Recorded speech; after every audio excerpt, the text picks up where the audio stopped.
ಸುಬ್ಬಯ್ಯ ನಾಯ್ಡುಗಳ ಕಂಪನಿಯಲ್ಲಿ ಸುಬ್ಬಯ್ಯ ನಾಯ್ಡುಗಳ ನಾಟಕಕ್ಕೆ ಅಕಸ್ಮಾತ್ ಹುಷಾರ್ ತಪ್ಪಿದಾಗ ಅವ್ರನ್ನ ರೀಪ್ಲೇಸ್ ಮಾಡಿ ಭಕ್ತ ಅಂಬರೀಷ ಎಚ್ ಎಂ ನಾಯಕ ನಾಟಕದಲ್ಲಿ ಪಾತ್ರವನ್ನ ಮಾಡ್ತಾ ಇದ್ದಿದ್ದು ಡಾಕ್ಟರ್ ರಾಜ್ಕುಮಾರ್. ನಾಟಕಕ್ಕೆ ಕತೆ ಇಲ್ಲ, ಕೊನೆ ಇಲ್ಲ, ಮೊದಲಿಲ್ಲ, ನೋಟಕರೆ ಮಾಟಕರು ಮಂಕುತಿಮ್ಮ. ಅಬ್ಬಾ, ನಮ್ಮ ಹೆಮ್ಮೆಯ ಕನ್ನಡಿಗ, ನಟ, ಸಾಹಿತ್ಯ ಸಂಗ್ರಹಾರಕ ಹಾಗೂ ರಂಗಕರ್ಮಿ ಶ್ರೀ ಬಾಬು ಹಿರಣ್ಣಯ್ಯ ಸರ್ ಅವರು ಭರತ್ ಮುನಿ ಕರೆದು ನಿನ್ನ ಕೈಲಿ ಇದನ್ನ ಕೊಡ್ತಾ ಇದ್ದೀನಿ, ಇದನ್ನ ಬಳಸ್ಕೊಂಡು ಒಂದು ನಾಟಕ ರಚನೆ ಮಾಡು, ಅವನು ಮಾಡಿರೋ ತಪ್ಪುಗಳನ್ನ ರಂಗದ ಮೇಲೆ ಹೇಳು, ಆತ್ಮಸಾಕ್ಷಿ ಚುಚ್ಚುತ್ತೆ, ಇದಂದೇ ಕತೆ ಹೇಳ್ತಾ ಇದ್ದಾನಲ್ಲ ಇವನು ಅಂತ ಅನ್ಸುತ್ತೆ. ಟ್ರಾಲಿ ಶಾಟ್ ಇದ್ದು 3 ಟ್ರಾಲಿ ಬರೋದು, ಆರ್ಟಿಸ್ಟ್ಗಳದ್ದು ಮೂಮೆಂಟ್ ಹಿಂಗಿರೋದು, ಈ ಕ್ಯಾಮ್ರಾ ಟ್ರಾಲಿ ಹೀಗೆ ಹೋಗೋದು, ಕ್ಯಾಮ್ರಾ ಹಿಂದೆನೆ ಇನ್ನೊಂದು ಟ್ರಾಲಿ ಹಾಕಿರೋರು, ಅದ್ರ ಮೇಲೆ ಮ್ಯೂಸಿಕ್ ನವ್ರು ಕೂತಿರೋರು, ಮ್ಯೂಸಿಕ್ ಟ್ರಾಲಿನ ಇನ್ನೊಬ್ಬ ಎಳಿತಾ ಹೋಗ್ಬೇಕು, ಅದ್ರ ಮೇಲೆ ಕೂತ್ಕೊಂಡು ಅವ್ನು ಹಾರ್ಮೋನಿಯಂ ನುಡಿಸ್ತಿರ್ಬೇಕು. That was the way in which picture was made then. ಲಂಚ ತರ ಇವತ್ತಿಗೆ ಒಂದು 11,000 ಶೋಗಳು ಕಂಡಿದೆ. ಹಾಗಿದ್ರೆ ಹಿರಣ್ಣಯ್ಯ ಮಿತ್ರ ಮಂಡಳಿ ಕಟ್ಟಿದ್ದು ನಿಮ್ಮ ಅಪ್ಪ ಅಲ್ಲ, ತಾತ. ನಾವೆಲ್ಲ ಅದರಲ್ಲಿ ಊಟ ಮಾಡಿದವರು ಅಷ್ಟೇ. ಈ ಜೀವನವೇ ಒಂದು ನಾಟಕ ರಂಗ, ನಾವೆಲ್ಲರೂ ಅದರ ಪಾತ್ರಧಾರಿಗಳು, ಅಲ್ಲೊಬ್ಬ ಕೂತಿದ್ದಾನೆ ಸೂತ್ರಧಾರಿ ಅನ್ನುವಂತಹ ಮಾತನ್ನ ನಾವು ಕೇಳ್ತೀವಿ. ನಾವು ನಮ್ಮ ದೈನಂದಿನ ಜೀವನದಲ್ಲಿ ಜೀವನ ಮಾಡುವಾಗ ಈ ನಾಟಕ ಅನ್ನುವಂತಹ ಪದವನ್ನ ಸಾಕಷ್ಟು ಬಾರಿ ಬಳಕೆ ಮಾಡ್ತೀವಿ. ನನ್ನ ಅನಿಸಿಕೆಯಲ್ಲಿ ಒಂದು ರೀತಿಯಾಗಿ ಸ್ವಯಂ ವಿಕಸನಕ್ಕೆ ನಾಟಕ ಕಲೆ ಅನ್ನೋದು ತುಂಬಾ ಮುಖ್ಯವಾಗ್ತಾ ಹೋಗುತ್ತೆ. ಹೇಗೆ ಅಂತ ಅಂದ್ರೆ ರಂಗಭೂಮಿ, ರಂಗಮಂಚ, ಬೆಳಕು, ಗೀಳು, ಬಣ್ಣದ ಗೀಳು, ಜಾಸ್ತಿ ನಾಟಕ ಮಾಡಬೇಡ ಅನ್ನೋವರೆಗೂ ಈ ನಾಟಕ ಕಲೆ ಅನ್ನೋದು ನಮಗೆ ತುಂಬ ಹತ್ತಿರವಾಗ್ತಾ ಹೋಗುತ್ತೆ. ನನ್ನ ಅನಿಸಿಕೆಯಲ್ಲಿ ನಾಟಕ ಕಲೆ ಹಾಗೂ ಮಾನವ ಕುಲಕ್ಕೂ ಒಂದು ರೀತಿಯಾಗಿ ಅವಿನಾಭಾವ ಸಂಬಂಧ ಇದೆ. ಯಾವ ರೀತಿ ಅಂದರೆ, ನಾಟಕ ರಚನೆಯಾದರೆ ನಾಟಕ ಎಚ್ಚರಿಸಿದ ಹಾಗೆ ಸಮಾಜದಲ್ಲಿ ಘಟನೆಗಳು ಆಗ್ತಾ ಹೋಗುತ್ತೆ. ಸಮಾಜದಲ್ಲಿ ಯಾವುದಾದ್ರೂ ಘಟನೆ ಆದರೆ ಅದಕ್ಕೆ ಕನ್ನಡಿ ಹಿಡಿಯೋ ಹಾಗೆ ನಾಟಕಗಳು ರಚನೆ ಆಗ್ತಾ ಹೋಗುತ್ತೆ. ಒಟ್ಟಾರೆ ಹೇಳಬೇಕು ಅಂದರೆ ನಾಟಕ ಕಲೆ ಒಂದು ರೀತಿಯಾಗಿ ಕನ್ನಡಿ ಇದ್ದ ಹಾಗೆ.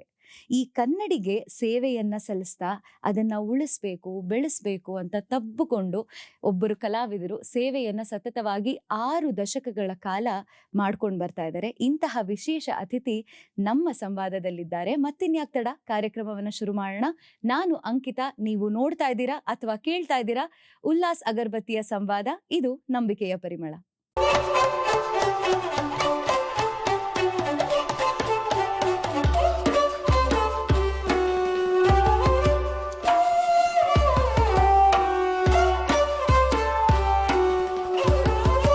ಕಾರ್ಯಕ್ರಮಕ್ಕೆ ಸ್ವಾಗತ ಮಾಡ್ತಾ ಇದ್ದೀನಿ ನಮ್ಮ ಹೆಮ್ಮೆಯ ಕನ್ನಡಿಗ, ನಟ, ಸಾಹಿತ್ಯ ಸಂಗ್ರಹಾರಕ, ರಂಗಭೂಮಿ ಕಲಾವಿದ ಹಾಗೂ ರಂಗಕರ್ಮಿ, ಕನ್ನಡ ಪರಂಪರೆಯನ್ನ ಉಳಿಸ್ತಾ ಬೆಳೆಸ್ತಾ ಜೀವಿಸ್ತಾ ಬಂದಿರುವಂತಹ ಹೆಮ್ಮೆಯ ಕನ್ನಡಿಗ ಶ್ರೀ ಬಾಬು ಹಿರಣ್ಣಯ್ಯ ಸರ್ ಅವರು. ಕಾರ್ಯಕ್ರಮಕ್ಕೆ ಸ್ವಾಗತ ಸರ್. ನಮಸ್ಕಾರ. ಹೇಗಿದ್ದೀರಾ? ಚೆನ್ನಾಗಿದ್ದೀನಿ. ಅಭಿಮಾನಿ ಅನ್ನದಾತರಿಗೆಲ್ಲ ಅನಂತಪೂರ್ವಕ ವಂದನೆ. ಹೇಗಿದ್ದೀರಾ ಸರ್? ಚೆನ್ನಾಗಿದ್ದೀನಮ್ಮ, ಚೆನ್ನಾಗಿದ್ದೀನಿ.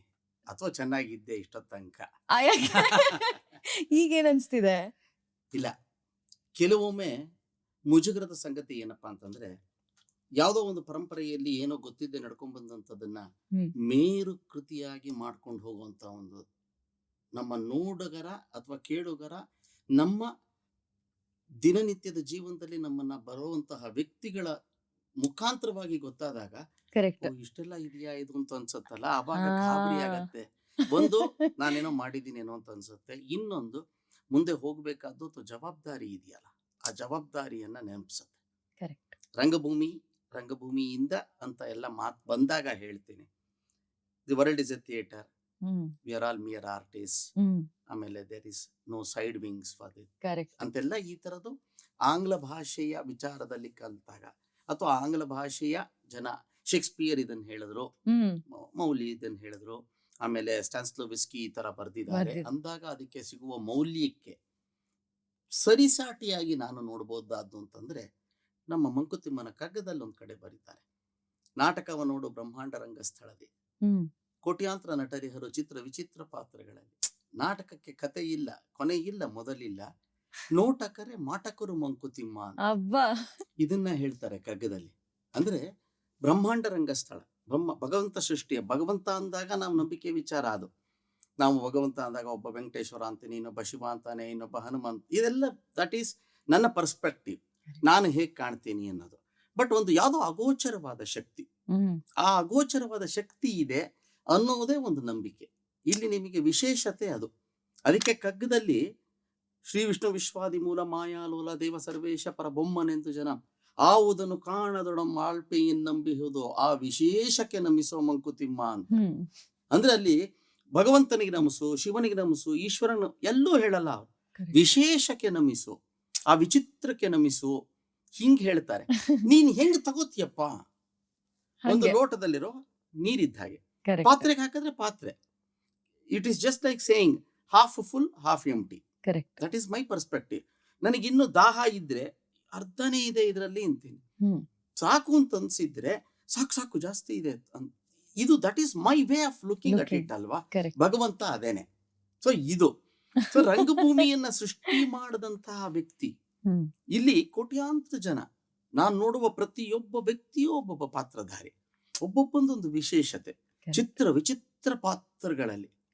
ಆಮೇಲೆ ನಾನು ನಾಟಕ ರಚನೆ ಮಾಡಿದ್ದೀನಿ. ಆ ನಾಟಕಕ್ಕೆ ಒಂದು ಅವಧಿ ಇದೆ, 1 ಗಂಟೆ 1.5 ಗಂಟೆ. ಆಮೇಲೆ ಅದಕ್ಕೊಂದು ಕತೆ ಇದೆ, ಸೀಮೆ ಇದೆ, ಒಂದು ಸ್ಕ್ರೀನ್ ಪ್ಲೇ ಇದೆ, ಕ್ಯಾರೆಕ್ಟರ್ಸ್ ನ ಕ್ರಿಯೇಟ್ ಮಾಡ್ತೀನಿ. ಈ ಕ್ಯಾರೆಕ್ಟರ್ ಇಲ್ಲಿ ಬರುತ್ತೆ, ಇದಕ್ಕೆ ಎಂಟ್ರಿ ಎಕ್ಸಿಟ್ ಎಲ್ಲ ಕೊಡ್ತೀನಿ. ಕೂತ್ಕೊಂಡಲ್ಲಿ ಭಗವಂತ ಕ್ರಿಯೇಟ್ ಮಾಡಿರೋ ಈ ನಾಟಕಕ್ಕೆ ಕತೆ ಇಲ್ಲ. I don't know, every minute can be a new play, every minute is a new scene. And ಎಲ್ಲದಕ್ಕೂ ಏನು ಪ್ರಿಪರೇಷನ್ ಇಲ್ಲ.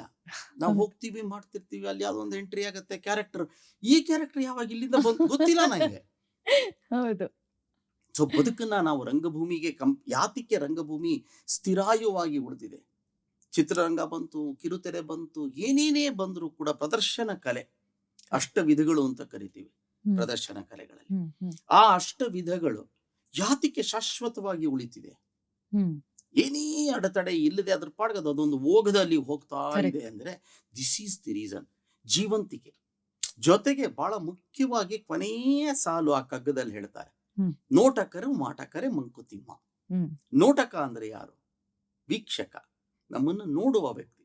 ನನ್ನನ್ನು ನಾಟಕ ಆಡಿಸ್ತಿರೋದು ಆ ಶಕ್ತಿ ಆದ್ರೆ ನಾಟಕಕ್ಕೆ ಪ್ರೇರಣೆಯಾಗಿ, ಪ್ರೇರಕವಾಗಿ, ಕಾರಕವಾಗಿ ನನ್ನ ಕೈಲಿ ಕೆಲಸವನ್ನ ಮಾಡಿಸೋದು ರಂಗಭೂಮಿಯಲ್ಲಿ ಕೂತು ನೋಡುವ ಜನ ಅಲ್ವಾ. ಸೊ ಇದಿಷ್ಟು ಕೂಡ ರಂಗಭೂಮಿಯ ಜೀವಂತಿಕೆಯ ಪ್ರಶ್ನೆ. ರಂಗಭೂಮಿಯಲ್ಲಿ ಕಲಾವಿದರಾಗಿದ್ದಾರೆ ಅಂತಂದಾಗ ಜೊತೆಗೆ ರಂಗಭೂಮಿಯಲ್ಲಿ ನೀವು ಅವಾಗ್ಲೇ ಅಂದ್ರೆ ಏನು ಸೇವೆ ಸಲ್ಲಿಸ್ತಿದ್ದಾರೆ? ಖಂಡಿತ ಅಲ್ಲ. ಯಾಕಂದ್ರೆ ರಂಗ ಕಲೆಗೆ, ಪ್ರದರ್ಶನ ಕಲೆಗೆ ಯಾರು ಅನಿವಾರ್ಯ ಅಲ್ಲ. ವೀರಣ್ಣವ್ರ ಫೋಟೋವನ್ನ ತೋರಿಸಿದ್ರೆ, ವರದಾಚಾರ್ಯರ ಫೋಟೋವನ್ನ ತೋರಿಸಿದ್ರೆ, ಸುಬ್ಬಯ್ಯ ನಾಯ್ಡುಗಳ ಫೋಟೋವನ್ನ ತೋರಿಸಿದ್ರೆ, ಇವತ್ತಿನ ಯಂಗರ್ ಜನರೇಷನ್ ಯಾರಿಗೂ ಅವ್ರು ಯಾರು ಅಂತ ಗೊತ್ತಿರಲ್ಲ. ಇದನ್ನ 2 ರೀತಿಯಲ್ಲಿ ನೋಡ್ತೀನಿ. ಒಂದು, ಏನ್ರಿ ಇವತ್ತಿನ ಯುವ ಜನಾಂಗಕ್ಕೆ ಸ್ವಲ್ಪನೂ ಅವ್ರು ಯಾರನ್ನು ಗುರ್ತಿಡಿತಿಲ್ಲ, ಅವ್ರ ಸೇವೆ ಎಷ್ಟಿತ್ತು. That is wrong. Water flows. Correct. ಅವತ್ತಿನ ಕಾಲಕ್ಕೆ ಆ ಸಾಧಕರಷ್ಟು ಜನ ಅವ್ರು ಏನೇನ್ ಮಾಡ್ಬೋದೋ ಎಲ್ಲ ಮಾಡಿಟ್ಟು ಹೋದ್ರು. ನೀವು ಇನ್ನೂ ಕೂಡ ಅದೇ ನಮ್ಮ ಅಪ್ಪನ ಕಾಲದ್ದು ಅಂತ ಹೇಳಿ ನ್ಯಾಚ್ ಬಿಡ್ಬೇಕಾದ ನೆಸೆಸಿಟಿ ಇಲ್ಲ. ಮುಂದೆ ಇನ್ಯಾರೋ ಒಂದಷ್ಟು ಜನ ಬಂದ್ರು. ನೆಕ್ಸ್ಟ್ ಬಿ ವಿ ಕಾರಂತರು ಬಂದ್ರು, ಇನ್ನೊಬ್ರು ಬಂದ್ರು. ನನ್ನ ದೃಷ್ಟಿಯಲ್ಲಿ ಹೇಳ್ಬೇಕಂತಂದ್ರೆ ಅವರೆಲ್ಲರನ್ನು ಪ್ರೇರಣೆಯಾಗಿ ಇಟ್ಕೊಂಡು ನಾವು ಆ ಸ್ಥಾನವನ್ನ ರೀಚ್ ಮಾಡಕ್ ಸಾಧ್ಯವಾಗೋದ್ರೆ ದಟ್ ಈಸ್ ವೆರಿ ಇಂಪಾರ್ಟೆಂಟ್. ಒಬ್ರು ಬಿ ವಿ ಕಾರಂತ್, ಒಬ್ರು ವರದಾಚಾರ್, ಒಬ್ಬ ಸುಬ್ಬಯ್ಯ ನಾಯ್ಡು, ಸುಮ್ಮನೆ ಇವ್ರುಗಳ ತರ ನಾವು ಆಗೋ ಪ್ರಯತ್ನ ಮಾಡಬೇಕು. ಇದಕ್ಕೆ ಒಂದು ಸಣ್ಣ ಉದಾಹರಣೆ ಕೊಡಬಹುದು ಅಂತ ಆದರೆ, ನಮ್ಮ ತಂದೆ ಹತ್ರ ನಮ್ಮ ತಂದೆ ಮಾತಾಡ್ತಾ ಇದ್ವಿ. ನಾವು ಅವತ್ತು ಕಲ್ಕತ್ತಾದಲ್ಲಿ ರಾಮಕೃಷ್ಣಾಶ್ರಮದಲ್ಲಿರುವಂತ ಇದ್ರ ಮಠಕ್ಕೆ ಹೋಗಿದ್ವಿ, ಬೇಲೂರು ಮಠ. ವಿವೇಕಾನಂದರದ್ದು ಹಿಸ್ಟ್ರಿ ಹಾಕ್ತಾರಲ್ಲಿ. ಅವರು ಈ ಲವ್ಡ್ ಈಟಿಂಗ್ ಫಿಶ್ ಅಂತ ಬರುತ್ತೆ, ನಾನ್ ವೆಜ್. ಆಮೇಲೆ ಒಂದು ಸಿಗಾರ್ ಸ್ಮೋಕ್ ಮಾಡೋದು ಬಹಳ ಇಷ್ಟವಾಗಿತ್ತು ಅಂತ ಪೈಪ್ ಇಟ್ಕೊಡೋರು. ಈ ತರದ್ ಏನೇನೋ ಒಂದಷ್ಟು ಕಥೆಗಳೆಲ್ಲ ಕೇಳಿದ್ವಿ. ಎಲ್ಲಕ್ಕಿಂತ ಹೆಚ್ಚಾಗಿ ರಾಮಕೃಷ್ಣಾಶ್ರಮದಲ್ಲಿ ಇರುವಂತಹ ರಾಮಕೃಷ್ಣ ಇವರ ಅವಿಚ್ಛಿನ್ನ ಭಕ್ತರಾಗಿದ್ರು. ತಾಯಿ ಶಾರದಾ ದೇವಿಯಪ್ಪ, ಇದೆಲ್ಲವೂ ಇತ್ತು. ಅಧ್ಯಾತ್ಮ, ಅದ್ವೈತ ಇವೆಲ್ಲವನ್ನು ಹೇಳಿದ್ರು. ನಾವು ಅವತ್ತು ನಮಸ್ಕಾರ ಮಾಡಿದ್ವಿ. ನಾ ನಮಸ್ಕಾರ ಮಾಡ್ಬೇಕಾದ್ರೆ ಕೆಲವು ಸಲ ನಮ್ಮ ತಂದೆ ಸುಮ್ಮನೆ ಚಿತೋಹಾರಿ ಆಗಿರ್ಲಿ ಅಂತ, ಏನ್ ಕೇಳ್ಕೊಬೋದು ಇವ್ರನ್ನ ಅಂತ ಕೇಳಿದೆ. ನಾನು ದೇವ್ರ ಹತ್ರ ಹೋದಾಗ, ಯಾಕಂದ್ರೆ ಸಾಮಾನ್ಯವಾಗಿ ನಮ್ಗೆ ದೇವ್ರ ಹತ್ರ ಪೂಜೆ ಮಾಡ್ಬೇಕಾದ್ರೆ ಒಂದು ಮಂತ್ರ ಹೇಳಿಸ್ತಾರೆ. ಕೈಯಲ್ಲಿ ಹೂವ ಮಂತ್ರಾಕ್ಷತೆ ತಗೊಳ್ಳಿ, ಮನಸ್ಸತಿಷ್ಠ ಪ್ರಾರ್ಥನಾ ಸಮರ್ಪಯಾಮಿ ಅಂತ ಅಂದ್ಬಿಟ್ಟು ಮನಸ್ಸಿನಲ್ಲಿ ಏನು ಆಸೆ ಏನೋ ಸಂಕಲ್ಪ ಮಾಡ್ಕೊಂಡ್ಬಿಡಿ ಅಂತ ಹೇಳ್ತಾರೆ. ನನಗೆ ಏನ್ ಕೇಳ್ಕೋಬೇಕು ಅನ್ನೋದು ಒಂದು ಕನ್ಫ್ಯೂಷನ್. ಹ್ಮ್ ಹ್ಮ್ ಅವಾಗ ಅವ್ರು ಹೇಳಿದ್ರು, ನಮ್ಮ ತಂದೆ ಅದನ್ನ ಎಕ್ಸಾಂಪಲ್ ಕೋಟ್ ಮಾಡಿ, ಹ್ಮ್ ತಪ್ಪದು ಅಂತಲ್ಲ, ಹ್ಮ್ ಸಂಕಲ್ಪವಾಗಿ ಏನಾದರೂ ಒಂದು ಬೇಕು ಅಂದ್ರೆ ಮಾಡ್ಕೋ, ಹ್ಮ್. ಆದರೆ ಹ್ಮ್. ಭಗವಂತನನ್ನ ಏನು ಕೇಳಕ್ ಹೋಗ್ಬೇಡ. ಹ್ಮ್ ಯಾಕಂದ್ರೆ ನೀನ್ ಕೇಳದ ಇಟ್ಗೆ ಅದನ್ನೇನೋ ಕೊಡ್ತಾನೋ ಅಂತ ಅಂದ್ಕೋಬೇಡ. ಬಿಕಾಸ್ ನಿನ್ ಲೈಫ್ ಬಗ್ಗೆ ಎಲ್ಲ ಬರ್ದಿಟ್ಟು ಆಗೋಗಿದೆ. The book of life is already return. Hmm and ಆ ಬುಕ್ ನ ನಮ್ ಜೊತೆ ಕಳಿಸ್ಬಿಟ್ಟಿದ್ದಾನ ಅವನು. ಹ್ಮ್ ಹಿ ಹ್ಯಾಸ್ ಸೈನ್ಡ್ ಇಟ್. ಮತ್ತೆ ಅವನು ಆಲ್ಟ್ರೇಷನ್ಸ್ ಮಾಡಕ್ಕೆ ಅವನು ಯಾವುದೋ ಸರ್ಕಾರಿ ಕಚೇರಿಯಲ್ಲಿ ಕೂತಿರೋ ಅಧಿಕಾರಿ ಅಲ್ಲ. 10 ರೂಪಾಯಿ ಲಂಚ ಕೊಟ್ಟೆ, 50 ರೂಪಾಯಿ ಲಂಚ ಕೊಟ್ಟೆ ಇದಾಗತ್ತೆ ಅಂತ ಯೋಚನೆ ಮಾಡಬೇಡ. ಹ್ಮ್ ಅಥವಾ ಒಂದು ಹಣ್ಣು ಜಾಸ್ತಿ ಕೊಡ್ತೀನಿ, ಒಂದು ಬುಟ್ಟಿಲಿ ಒಂದು ಕಿರೀಟ ಮಾಡಿಸ್ಕೊಟ್ಬಿಡ್ತೀನಿ ತಿರುಪ್ತಿ ತಿಮ್ಮಪ್ಪಂಗೆ, ಅವನೇನೋ ಆಲ್ಟರ್ ಮಾಡ್ತಾನೆ. No, he is already done everything. Now it is up to you to read the chapters one after the other. Hmm ಎಲ್ಲೋ ಒಂದ್ ಕಡೆ ಬ್ಲಾಂಕ್ ಬರುತ್ತೆ. ಅವಾಗ ಅವನು ಕರೆ ಬಂತು ಅಂತ ಲೆಕ್ಕ, ದಟ್ ಚಾಪ್ಟರ್ ಅಂತ ಹೇಳಿದ್ರು. ಇದನ್ನ ಹೇಳ್ಬಿಟ್ಟು ಇವಾಗ ಇಂಥವ್ರನ್ನ ನೋಡು. ಹ್ಮ್. It might be Mahatma Gandhi, it might be Vivekananda, it might be Ramakrishna ಪರಮಹಂಸರು. ಹ್ಮ್ ಇವ್ರು ಯಾವ್ದೇ ವ್ಯಕ್ತಿಗಳನ್ನ ನೋಡು. ಹ್ಮ್ ಹ್ಮ್ ನೋಡಿದಾಗ ಇದನ್ನ ಒಂದು ಆದರ್ಶವಾಗಿ ಇಟ್ಕೋ. ಹ್ಮ್. Even it can be Rama, Krishna, ಹ್ಮ್ ತ್ರೇತಾಯುಗ, ದ್ವಾಪರ ದ್ವಾಪರ ಯುಗ, ಯುಗ. ಈ ಯುಗಗಳಲ್ಲಿ ಬಂದಂತಹವರು. ಇಲ್ಲಿ ವಿಶೇಷ ಏನು ಅಂತಂದ್ರೆ ವಿಷ್ಣುವಿನ ಅವತಾರ ಅಂತ ಕರೆದ್ರು. ಹ್ಮ್ ವಿಷ್ಣುವನ್ನಾಗಿಯೇ ದೇವರನ್ನಾಗಿ 4 ಕೈ 8 ಕಾಲು 10 ತಲೆ ಏನು ತೋರಿಸ್ಲಿಲ್ಲ. ಒಬ್ಬ ಮಾನವ ಸ್ವರೂಪವರೆಗೆ ಅವ್ರನ್ನೆಲ್ಲ ತಗೊಂಡ್ಬಂದು ನಮ್ಮ ಮುಂದೆ ಬಿಟ್ರು. ಕರೆಕ್ಟ್. ಯಾತಿಕ್ ಬಿಟ್ರು? ಬಿಕಾಸ್ ಅವ್ರನ್ನ ನೀವು ದೈವತ್ವಕ್ಕೆ ಕೂರಿಸಿ ಅಂತ ಬಿಡ್ಲಿಲ್ಲ. ಅವರು ಹ್ಮ್ ದೈವತ್ವದ ಗುಣಗಳನ್ನೆಲ್ಲ ವ್ಯಕ್ತಿಯಲ್ಲಿ ಇಟ್ಟುಬಿಟ್ಟು ಇದಿಷ್ಟು ನನ್ನಲ್ಲಿ ಅವನಲ್ಲಿದೆ, ಅದಷ್ಟು ನಿಮ್ಮಲ್ಲೂ ಲೂ ಇದೆ ಇದೆ. ಅಂತ ಅದನ್ನ ತೋರ್ಸೋಕ್ಕೋಸ್ಕರವಾಗಿ ನಾವು ಅದನ್ನ ಬಿಡಿ, ನಮ್ ಇದು ಯಾವುದನ್ನ ನಮ್ಗೆ ರೀಚ್ ಮಾಡಕ್ ಆಗ್ಲಿಲ್ವೋ ಅದನ್ನ ನಾವೇನ್ ಮಾಡಿದ್ವಿ, ಒಂದು ಗರ್ಭಗುಡಿ ಕ್ರಿಯೇಟ್ ಮಾಡಿ ಅಲ್ಲಿ ಅವನನ್ನ ಇಟ್ಬಿಟ್ಟು ಕೈ ಮುಗಿದು ನೀವು ದೊಡ್ಡವರಪ್ಪ ಅಂತ ಹೇಳಿ ಈ ಕಡೆ ಬಂದ್ವಿ. ಹ್ಮ್ ಇದನ್ನ ಮಾಡಬೇಡ ಹ್ಮ್ ಮಾಡಬೇಡ. ಮತ್ತೇನ್ ಮಾಡ್ಬೇಕು ಅಂತ ಕೈ ಮುಗಿ ಪರವಾಗಿಲ್ಲ, hmm but take a challenge there. Hmm ಏನು, ಮನುಷ್ಯರಾಗಿ ಹುಟ್ಟಿದ್ರಿ, ಹ್ಮ್ ತಂದೆ ತಾಯಿಯ ಗರ್ಭದಲ್ಲಿ ಗರ್ಭ ಸಂಜಾತರಾಗಿ ಬಂದ್ರಿ. ನೀವು 60 ವರ್ಷ 70 ವರ್ಷ ಜೀವನ ಮಾಡಿದ್ರಿ. ಹ್ಮ್ ಆ ಜೀವನದ ಕ್ರಮದಲ್ಲಿ ದೈವತ್ವವನ್ನ ನೀವು ರೀಚ್ ಆದ್ರಿ. ಹ್ಮ್ ಇವತ್ತು ನೂರಾರು ಜನ, ಸಾವಿರಾರು ಜನ, ಲಕ್ಷಾಂತರ ಜನ ನಿಮ್ಮನ್ನ ಕೈ ಮುಗಿಯೋ ಹಾಗೆ ಬದುಕನ್ನ ನೀವು ರೂಪಿಸ್ಕೊಂಡ್ರಿ. ಹ್ಮ್ ನಿಮ್ಮ ಹಾಗೆ ನಾನು ಮನುಷ್ಯನಾಗಿ ಹುಟ್ಟಿದ್ದೀನಿ, ಹ್ಮ್ ನಾನು ಮಗುವಾಗಿ ಹುಟ್ಟಿದೆ, ವಿದ್ಯೆ ಕಲಿತೆ, ನಮ್ಮ ಅಪ್ಪ ಅಮ್ಮ ಸಂಸ್ಕಾರ ಕೊಟ್ರು, ಹ್ಮ್ ನನಗೂ 60 ವರ್ಷ ಭಗವಂತ ಆಯಸ್ ಕೊಟ್ಟಿದ್ದಾನೆ. ಹ್ಮ್ ಹ್ಮ್ ಹ್ಮ್ ನಿಮ್ಮ ಹಾಗೆ 40 ಕೋಟಿ ಕೈಲಿ ಕೈ ಮುಗಿಸ್ಕೊಳ್ದಿದ್ರು 4 ಜನದ ಕೈಲಾದ್ರೂ ಕೈ ಮುಗಿಸ್ಕೊಳ್ಳೋಂತ ಬದುಕನ್ನ ನಾನ್ ರೂಪಿಸ್ಕೋತೀನಿ ಅನ್ನೋ ಚಾಲೆಂಜ್ ಅವ್ರ ಮುಂದೆ ತಗೋ. ಹ್ಮ್ ದಟ್ ಈಸ್ ಸಂಕಲ್ಪ. ಇಟ್ ಈಸ್ ನಾಟ್ ನನಗೊಂದು ಕಾರ್ ಕೊಡಿಸ್ಬಿಡಪ್ಪ ಇವತ್ತು, ಯಾಕೋ ಪಕ್ಕದ ಮನೆ ಒಂದು ರೇಂಜ್ ರೋವರ್ ಇಟ್ಕೊಂಡು ಅಟ್ಲೀಸ್ಟ್ ನಂಗೊಂದು ಡಿಸ್ಕವರಿ. ದಿಸ್ ಈಸ್ ನಾಟ್ ಅಲ್ಲ. ಸಂಕಲ್ಪ. ಕರೆಕ್ಟ್. ಅದು ನಿನ್ ಕರ್ಮದ ಫಲ ಅಂಡ್ ಯುವರ್ ಶ್ರಮ ವೆರಿ ನೈಸ್. ಅಂತ ಹೇಳಿದ್ರು. So Very nice. ಇದು this is the way I C life, the ರಂಗಭೂಮಿ. ರಂಗಭೂಮಿ ಎಂದಾಗ ಮತ್ತೊಂದು ಮಾತು ನೀವು ಹೇಳಿದ್ರಿ, ಸಮಾಜವನ್ನ ನಾವು ತಿದ್ದುತ್ತೀವಿ, ಹ್ಮ್. ಸಮಾಜಕ್ಕೆ ಏನು ಸಂದೇಶವನ್ನ ಕೊಡ್ತೀವಿ, ಹ್ಮ್ ಕನ್ನಡಿ ಇದ್ದಾಗೆ. Yes, hmm. You are right. ಯಾವುದು ಕೃತಿ ಆಗತ್ತೆ, ಸಮಾಜದಲ್ಲಿ ಏನೋ ಒಂದು ಘಟಿಸಿರುವಂತಹ ಘಟನೆಗಳು ರಂಗಭೂಮಿಯ ಮೇಲೆ ಕೃತಿಯಾಗಿ ಮೂಡಿ ಬರುತ್ತೆ. ಹ್ಮ್ ಒಬ್ಬ ನಟ ಹ್ಮ್ ರಾಜಕೀಯದಲ್ಲಿರೋ ಒಂದು ತಪ್ಪಾಗ್ತಿರುತ್ತೆ, ಅಥವಾ ಒಬ್ಬ ಪೊಲೀಸ್ ಅಧಿಕಾರಿ ತಪ್ಪು ಮಾಡ್ತಿರ್ತಾನೆ. ಹ್ಮ್ ನಾವು ಅದನ್ನ ತೋರಿಸ್ಬೇಕು. ಹ್ಮ್ ಎದುರಿಗೆ ಹೋಗಿ ನಿಂತ್ಕೊಂಡು ನೀವು ತಪ್ಪು ಮಾಡ್ತಾ ಇದ್ದೀರಿ ಅಂತಂದ್ರೆ ನೀನ್ ಯಾರು ಹೇಳಕ್ಕೆ ಅಂತಾನೆ. ಹ್ಮ್ ರಂಗಭೂಮಿಯಲ್ಲಿ ಒಬ್ಬ ಕಲಾವಿದನಾಗಿ ನಿಂತ್ಕೊಂಡು ನಾನು ಸ್ಟೇಜ್ ಮೇಲೆ ಅದನ್ನ ಆ ಕ್ರಿಯೇಷನ್ ಮಾಡ್ಬಿಟ್ಟು ಒಂದು ನಾಟಕ ರಚನೆ ಮಾಡ್ಬಿಟ್ಟು ಅದನ್ನ ಹೇಳಿಬಿಟ್ರೆ ಆಕ್ಸೆಪ್ಟೆಡ್ ಬೈ ದಿ ಸೊಸೈಟಿ. ಇದನ್ನ ನಿಮ್ಗೆ ನಾಟ್ಯಶಾಸ್ತ್ರದಲ್ಲಿ, ಭರತ ಮುನಿಯ ನಾಟ್ಯಶಾಸ್ತ್ರದಲ್ಲಿ ಆರಂಭಿಕ ಇದರಲ್ಲಿ ಹಂತದಲ್ಲೇ ಹೇಳ್ತಾನೆ. ಹ್ಮ್ ಬ್ರಹ್ಮನನ್ನ ಹೋಗಿ ಎಲ್ಲ ದೇವಾನ್ ದೇವತೆಗಳು ಕೇಳ್ಕೋತಾರೆ ಅಂತ. ಕಾಲ್ಪನಿಕ ಇರಬಹುದು ಇದು, ಹ್ಮ್ ಹ್ಮ್ ಹ್ಮ್ ಆದ್ರೆ ಅದ್ರಲ್ಲಿ ಹೇಳ್ತಾನಂತೆ, ಹ್ಮ್ ಸಮಾಜದಲ್ಲಿ ಅಂದ್ರೆ ದೇವಲೋಕದಲ್ಲಿ ಇಂತಿಂತ ತಪ್ಪುಗಳು ನಡೀತಿದೆ, ಇಂದ್ರ ಸ್ಥಾನಕ್ಕೆ ಬರುವಂತಹ ವಿಶೇಷವಾದಂತಹ ಅರ್ಹತೆಯನ್ನ ಪಡೆದಂತವ್ರು ಇಂದ್ರ ಸ್ಥಾನವನ್ನ ಅಲಂಕರಿಸ್ತಾ ಬರ್ತಾರೆ. ಹ್ಮ್ ಒಬ್ಬ ಅಲ್ಲ ಇನ್ನೊಬ್ಬ ಬರ್ತಿರ್ತಾನೆ. ಹ್ಮ್. ಆ ಶಕ್ತಿಯಿಂದ ಬಂದಂತಹ ವ್ಯಕ್ತಿ ಪವರ್ ಅನ್ನ ನೋಡಿದಾಗ ಹ್ಮ್ ಲಾಲಸೆಯಿಂದ ಅಕ್ರಮಗಳನ್ನ ಮಾಡಕ್ ಶುರು ಮಾಡ್ತಾನೆ. ಹ್ಮ್ ಕೆಲವ್ರ ಮೇಲೆ ದೌರ್ಜನ್ಯ ನಡೀತಿರುತ್ತೆ.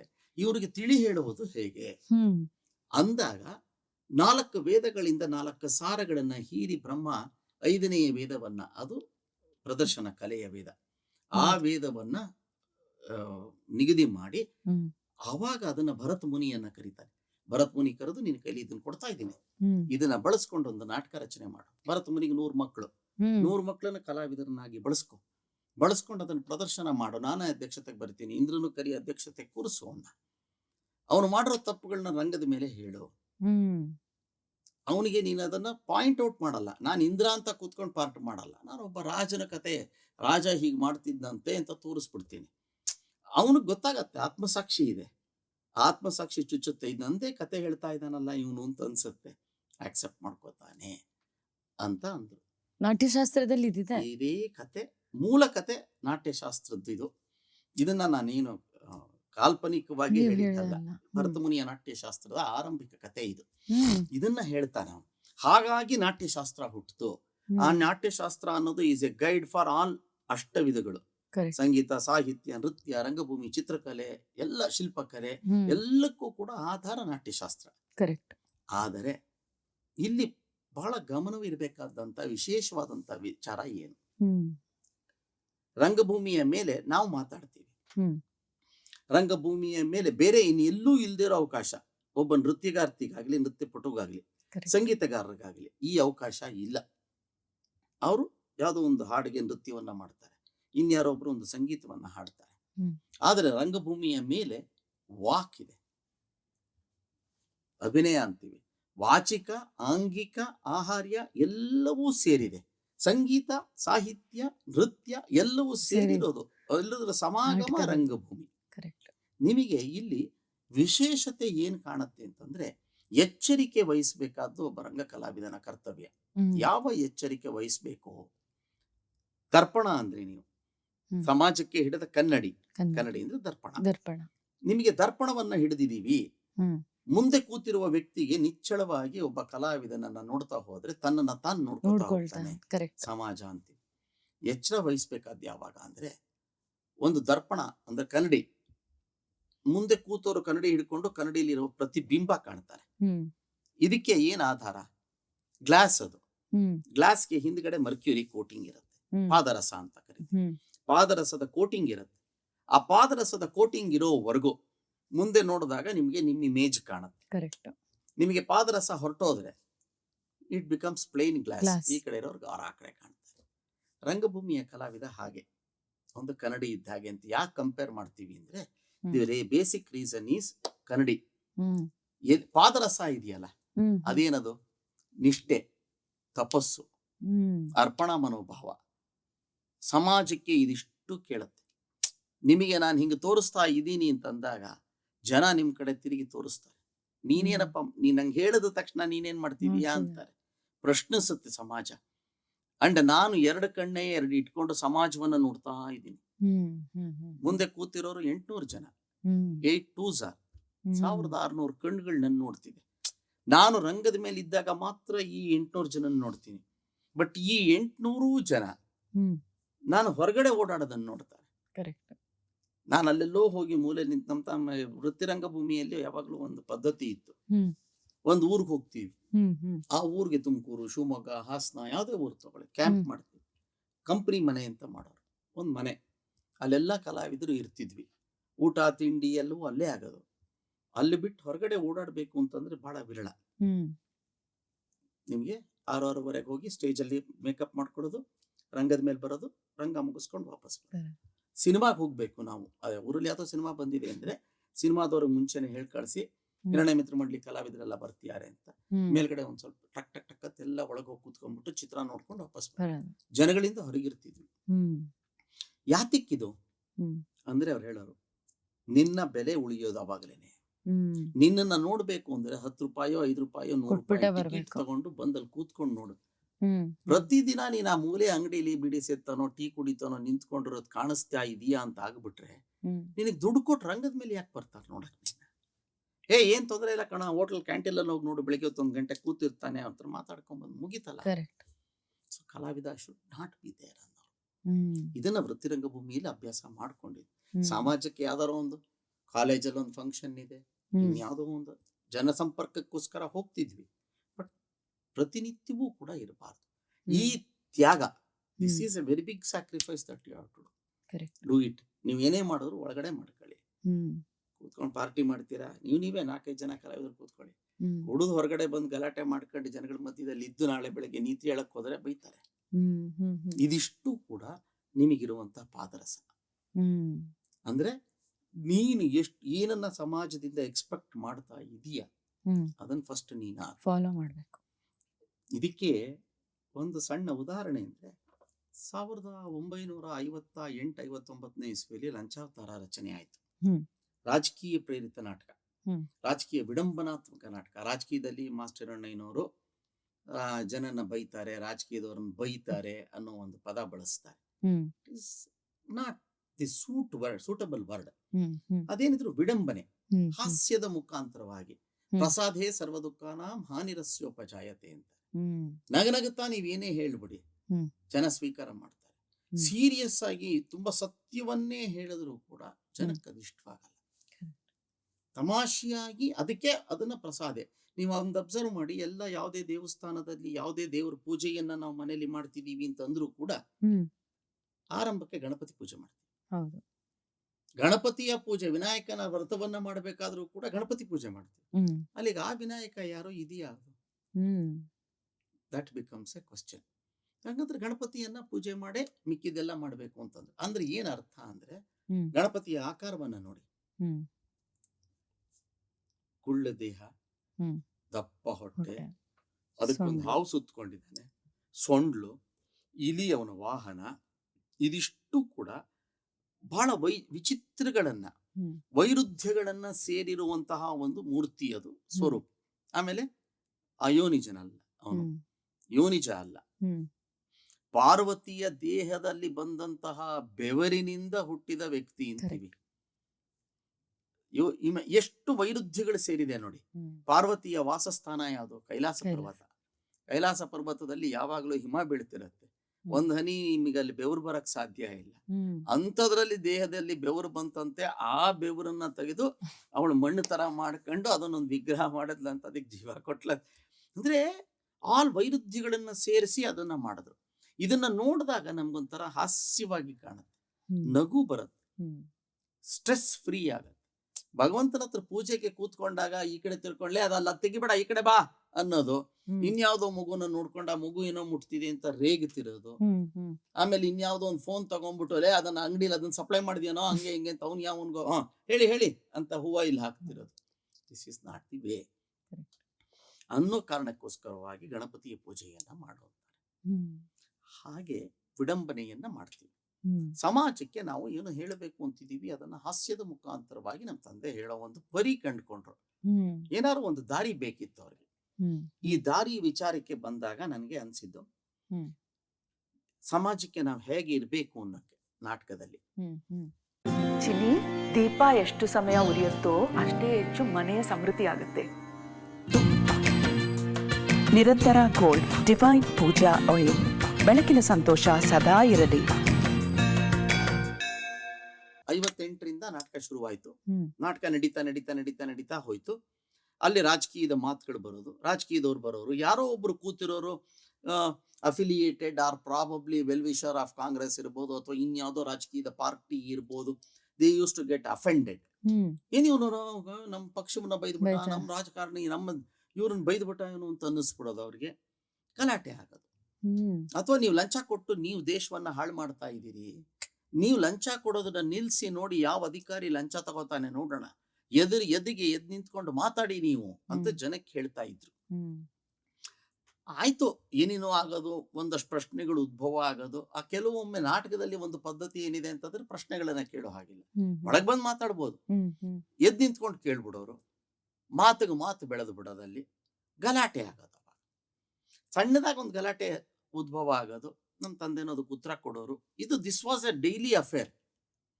ಇದೇನಿದು, ಇದು ನಾಟಕಗಳಿಗೆ ಮಧ್ಯದಲ್ಲಿ ಗಲಾಟೆ ಶುರುವಾಯ್ತಲ್ಲ ಇದು ಅಂತ ಅನ್ಸೋದು ನಮಗೂ ಕೂಡ. ಅದೊಂದು ಶಿಸ್ತಲ್ಲ, ಹ್ಮ್ ರಂಗ ಶಿಸ್ತು ಹಾಳಾಗ್ತಾ ಇದೆಯೇನೋ ಅಂತ Correct. ಅನ್ನೋದು ಆಯ್ತು. ಆಮೇಲೆ ಹೊಸದುರ್ಗ, ಚಿತ್ರದುರ್ಗ, ಎಲ್ಲೆಲ್ಲೆಲ್ಲೋ ಹೋಯ್ತು ನಮ್ಮ ನಾಟಕ.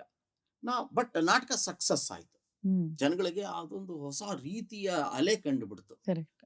ಆ ಅಲೆಯಿಂದ ನಾವು ಇಟ್ ವಾಸ್ ಗೋಯಿಂಗ್ ಆನ್. ಹ್ಮ್ ಕೆಲವೊಮ್ಮೆ ಓವರ್ ಬೋರ್ಡ್ ಹೋಗ್ತಿದ್ವಿ. ಹ್ಮ್ ಜನ ಇಷ್ಟ ಆಗ್ತಾ ಇದೆ, ಚಪ್ಪಾಳೆ ತಟ್ತಿದ ಅಂತ ಅಂದಾಗ ಜಾಸ್ತಿ ಆಡ್ತೀವಿ.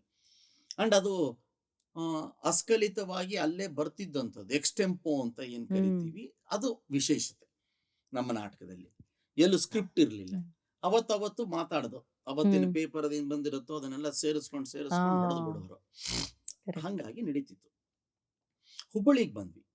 ಹುಬ್ಬಳ್ಳಿ ನಾಟಕ ನಮ್ಮಲ್ಲಿ ಒಂದು ವಿಶೇಷ ಏನಂದ್ರೆ 100ನೇ ನಾಟಕ, 50ನೇ ನಾಟಕ ನಡೀತಾನೆ ಇತ್ತು. ಲಂಚಾವತಾರ ಇವತ್ತಿಗೆ ಒಂದು 11,000 ಶೋಗಳು ಕಂಡಿದೆ. So that is it. ಅವಾಗ ನಮಗೆ ಏನಾಗೋದು, 100ನೇ ಶೋ ಆ ಊರಿನ ಮುಖ್ಯಸ್ಥರು ಯಾರನ್ನಾರ ಅಧ್ಯಕ್ಷತೆ ಕರೆಯೋದು, ಅಥವಾ ಸಾಹಿತಿಗಳನ್ನ, ಚಿತ್ರನಟರನ್ನ ಯಾರನ್ನಾರ ಒಬ್ಬರನ್ನ ಅಧ್ಯಕ್ಷತೆ ಕರೆಯೋದು. ಅವರು ಬಂದು ಕೂತ್ಕೊಂಡು ನಾಟಕ ನೋಡೋರು, ಭಾಷಣ ಮಾಡೋರು, ಹೋಗೋರು. ಇದೊಂದು ವಿಶೇಷತೆ ಆಗೋದು. ಸರಿ, ಹುಬ್ಳಿ ನಾಟಕ ಆಡ್ತಾ ಇದ್ದಾಗ ದ.ರಾ. ಬೇಂದ್ರೆ 64ನೇ ಇಸ್ವಿ ಧಾರವಾಡದಲ್ಲಿ ಇದ್ರು. ಎನ್ ಕುಲಕರ್ಣಿ ಅಂತ ಒಬ್ರು ಸಾಹಿತಿಗಳು, ಧಾರವಾಡದವರು. ನಮ್ಮ ತಂದೆಗೆ ಬಹಳ ಕ್ಲೋಸ್ ಫ್ರೆಂಡ್ ಅವರು. ಎನ್ ಕುಲಕರ್ಣಿ ಅಂತ, ಕೆ ಅಂತ ಕರೆಯೋರು. ಅವರು ದ.ರಾ. ಬೇಂದ್ರೆಗೆ ಎಲ್ರಿಗೂ ಭಾವಗೀತೆಗಳು ಬರೀತಾರೆ. ಬಹಳ ಒಳ್ಳೆ ಅದ್ಭುತವಾದಂತ ಸಾಹಿತಿ, ಸಾಹಿತಿ, ಕವಿ ಎಲ್ಲವೂ. ಅವರು ನಮ್ಮ ನಾಟಕಕ್ಕೆ, ಆಮೇಲೆ ಬಸವರಾಜ್ ರಾಜ್ಗುರು, ಭೀಮಸೇನ್ ಜೋಶಿ ಅವರು, ಇವರೆಲ್ಲರೂ ಸಿಗೋರು ನಮ್ಮ ತಂದೆಗೆ. ಸೊ ನಾಟಕಕ್ಕೆ ಒಂದ್ಸಲ ಕೂತಿದ್ದಾಗ ನಮ್ಮ ತಂದೆಗೆ ಕೆಗೆ 100ನೇ ನಾಟಕ ಕೆ ಮತ್ತ ಯಾರೊಬ್ರು ಅತಿಥಿ ಬೇಕಲ್ಲಪ್ಪ ನಿಮ್ ಕಡೆಯಾಗೆ ಅಂದ್ರು. ಯಾರನ್ನ ಕರಿಬಹುದು, ಅವ್ರನ್ನ ಕರಿಯೋಣ, ಇವ್ರನ್ನ ಕರಿ, ಹಿಂಗೆ ಮಾತುಕತೆ ನಡೀತಾ ಇತ್ತು. ನಮ್ಮ ತಂದೆ ಇದ್ದವರು ಅಜ್ಜನ್ ಕರೆದ್ರೆ ಹೆಂಗ ಅಂದ್ರು. ಅಜ್ಜ ಅಂತ ದ.ರಾ. ಬೇಂದ್ರೆ ಅಜ್ಜ ಅಜ್ಜ ಅಂತ ಕರೆಯೋರೆಲ್ರು. ಅಜ್ಜನ್ ಕರೆದ್ರೆ ಹೆಂಗ, ಉತ್ತರ ಕರ್ನಾಟಕದ ಭಾಷೆ. ಅವರು ಕೆ ತಡಬೇಡ, ಆ ವ್ಯಕ್ತಿನ ತಡವಕ್ ಹೋಗ್ಬೇಡ, ಅವ್ರ ಪಾಡ್ಗ ಅವ್ರು ಅಲ್ಲದಾರೆ, ನೀನ್ ಇಲ್ಲಿದಿ, ದೂರ ಇದ್ದು ಬಿಡು ನೀನು ಅಂದ್ರು.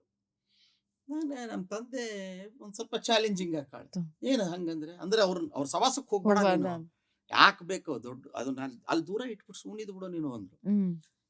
ಹಂಗೆಲ್ಲ ಆಗಂಗಿಲ್ಲ, ಕರಿಯೋಣ ಬಾ, ನಿನ್ ಹಣೆ ಬರ ಸರಿ, ನಡಿ ಹೋಗೋಣ ಅಂದ್ರು. ಕರ್ಕೊಂಡು ಹೋದ್ರು. ನಮ್ಮ ಅಜ್ಜ ಅವ್ರ ಕೂತಿದ್ರು. ಅವ್ರ ಮನೆಗೆ ಹೋದ ತಕ್ಷಣ ಎಲ್ರಿಗೂ ಒಂದು ಕಲ್ಸಕ್ರೆ ಕೊಟ್ರು. 1964 ಕಲ್ಸಕ್ರೆ ಕೊಟ್ರು. ಅವ್ರು ಅದನ್ನ ಮಾಡೋರು, ಯಾರೇ ಮನೆಗೆ ಬರ್ಲಿ ಕಲ್ಸಕ್ರೆ ಕೊಡೋರು. ಕೊಟ್ರು. ಹೇಳಪ್ಪ ಅಂದ್ರು. ನರಸಿಂಹಮೂರ್ತಿ, ನಾನು ಮಾಸ್ಟರ್ ಹಿರಣ್ಣಯ್ಯ ಅಂತ ಕರೀತಾರೆ. ನಾನು ಲಂಚಾವತಾರ ಅಂತ ಒಂದು ನಾಟಕ ಬರ್ಕೊಂಡ್ ಬಂದಿದ್ದೀನಿ. ಹಿರಣ್ಣಯ್ಯ ಮಿತ್ರ ಮಂಡಳಿ ನಡೀತಿದೆ, 100ನೇ ಪ್ರದರ್ಶನ ಹುಬ್ಳಿ. ಕೇಳಿನಿ, ಮಂದಿ ಮಾತಾಡಕತ್ತಾರೆ, ಕೇಳಿ ಹೇಳ ಅಂದ್ರು. 100ನೇ ನಾಟಕ, ತಾವು ಮುಖ್ಯ ಅತಿಥಿಯಾಗಿ ಬರ್ಬೇಕು.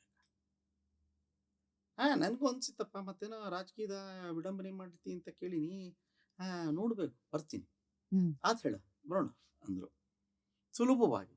ಮತ್ತೆ ಒಂದೇ ಏನಪ್ಪಾ ಅಂತಂದ್ರೆ, ಅದು 18 ಕಿಲೋಮೀಟರ್ ಡಿಸ್ಟೆನ್ಸ್, 18ರಿಂದ 20 ಹುಬ್ಳಿ ಧಾರವಾಡ. ನನ್ ಕುಡಿಗೆ ಹೋಗ್ಲಿಕ್ಕೆ ಬರ್ಲಿಕ್ಕೆ ಮತ್ತೆ ವ್ಯವಸ್ಥೆ ಬೇಕಲ್ಲ. ಚಿಂತೆ ಮಾಡ್ಬೇಡ್ರಿ, ನಾನೇ ಬರ್ತೀನಿ. ನಮ್ಮ ತಂದೆ ಕಾರ್ ಇತ್ತು. ನೀನು ಅದಕ್ಕಿಂತ ಸೌಭಾಗ್ಯನ ದ.ರಾ. ಬೇಂದ್ರೆ ಅವ್ರನ್ನ ಕರ್ಕೊಂಡ್ ಬರೋದು ಅಂತ ನಮ್ಮ ತಂದೆ. He went, picked him up, dropping him. 10:30 ನಾಟಕ ಶುರು. It started. 2:30-3 ಗಂಟೆಗೆ ನಾಟಕ ಬಿಡೋದು. 3 ಗಂಟೆ ಮೇಲೆ ಅವ್ರನ್ನ ಕರ್ಕೊಂಡೋಗಿ ಮನೆಗೆ ಬಿಟ್ಟು ಬರೋದು, ಅಷ್ಟೇ ಕೆಲಸ. ನಾಟಕ ಶುರು ಆಯ್ತು. ಒಂದು 5-6 ಸೀನ್ ಆಯ್ತು. ಮಧ್ಯದಲ್ಲಿ ಅವನು ಒಬ್ಬ ಎದ್ದು ನಿಂತ್ಕೊಂಡ. ಇವ್ರು ಯಾರನ್ನೋ ಬೈದ್ರು, ನಿಜಲಿಂಗಪ್ಪನವ್ರ ಕಾಲ ಅಂತ ಕಾಣತ್ತವಾಗ. ರಾಜಕೀಯವಾಗಿ ಏನೋ ಒಂದು ಮಾತಾಡಿದ್ರು, ಅದು ಇನ್ಯಾರೋ ಒಬ್ರು ಎದ್ದು ನಿಂತ್ಕೊಂಡ್ರು, ಗಲಾಟೆ ಹಿಂಗೆ ಸಣ್ಣದು ನಡೀತಾನೆ ಇತ್ತು.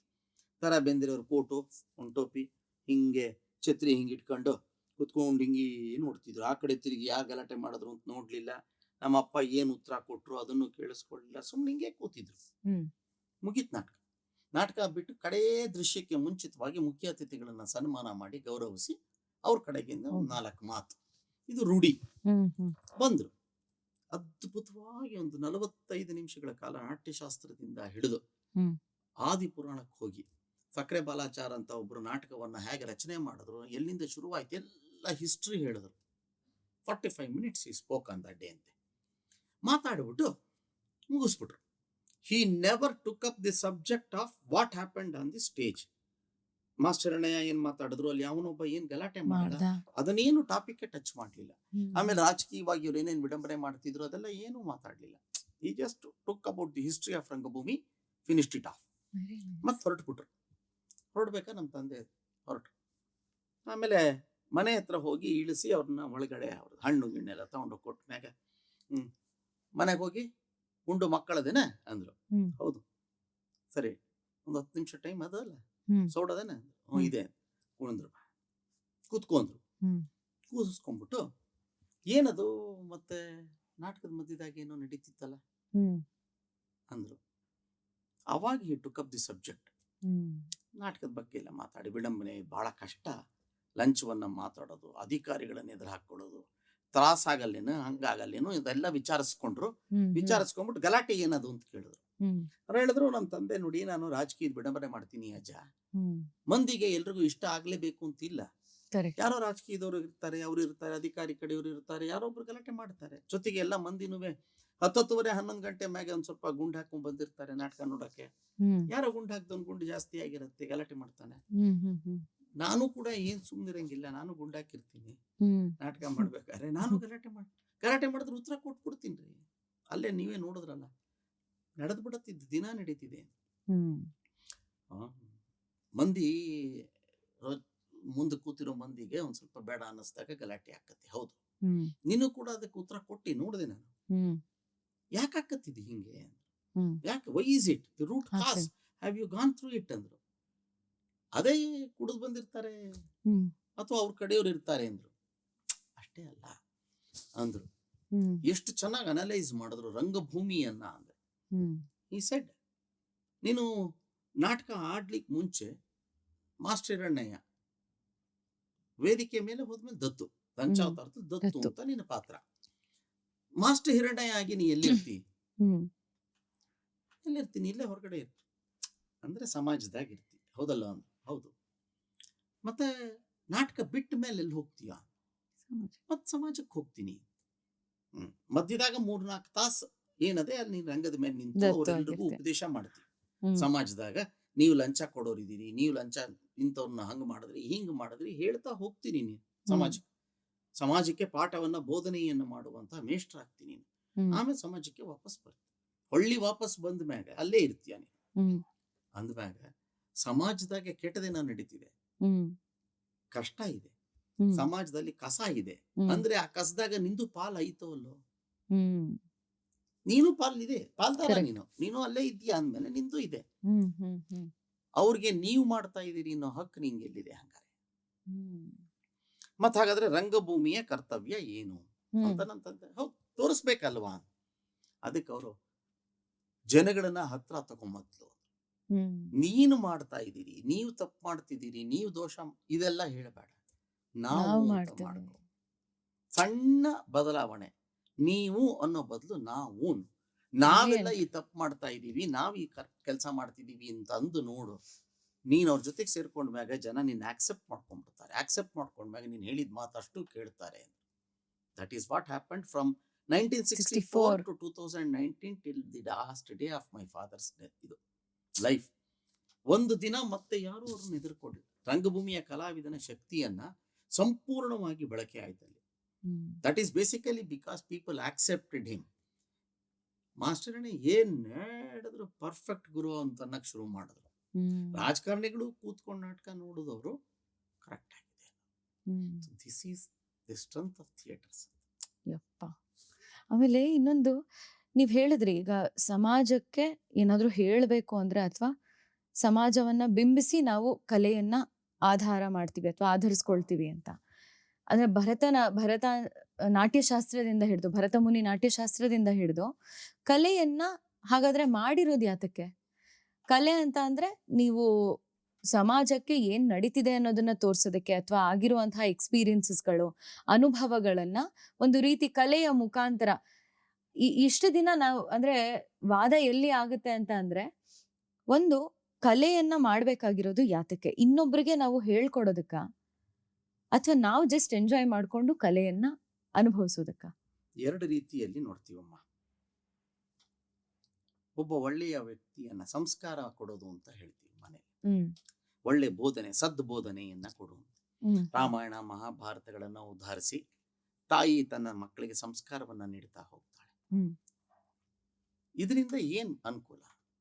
ಆ ವ್ಯಕ್ತಿ ಅದನ್ನ ಸಮಾಜಕ್ಕೆ ಹೇಳ್ತಾ ಹೋಗ್ತಾನೆ, ಹೋಗ್ತಾರೆ. ಕರೆಕ್ಟ್. ಸಮಾಜವನ್ನ ತಿದ್ದುತ್ತಾ ಹೋಗ್ತಾನೆ. ಹ್ಮ್. ಯಾರೇ ಆಗ್ಬೋದು ಅದು. ಹ್ಮ್. ಹ್ಮ್. ಇದಕ್ಕೆ ಯಾವುದೇ ಧರ್ಮ, ಜಾತಿ, ಮತ ಇದೇನು ಇಲ್ಲ ಅಡ್ಡಿ. ಎನಿಬಡಿ, ಏಜ್ ಲಿಮಿಟ್ ಇಲ್ಲ. ಕ್ವಾಲಿಫಿಕೇಶನ್ ಇಲ್ಲ, ಏನಿಲ್ಲ. ಹಾ. ನಿನಗೆ ಸಮಾಜಕ್ಕೆ ಹೇಳುವಂತ ವಿಚಾರಗಳು ನಿನ್ನಲ್ಲಿದ್ರೆ ಖಂಡಿತವಾಗಿ ಹೇಳಬಹುದು. ನಾನು ಅವಾಗ್ಲೇ ನಿಮ್ಗೊಂದು ಸಣ್ಣ ಉದಾಹರಣೆಯನ್ನ ಸಣ್ಣ ಮಾತಲ್ಲಿ ಹೇಳ್ತಾ ಹೋದೆ. ನಾನು ಸಮಾಜಕ್ಕೆ ಹೇಳ್ತಾ ಇದ್ದೀನಿ ಅಂದ್ರೆ ಸಮಾಜವನ್ನ ನೋಡ್ತಾ ಇದ್ದೀನಿ, ಸಮಾಜ ಪೂರ್ತಿ ನನ್ನ ನೋಡ್ತಿದೆ. ನಾನು ಬದುಕದೆ ಹೋದ್ರೆ, ನಾನು ಜೀವಿಸದೆ ಹೋದ್ರೆ they will not accept it.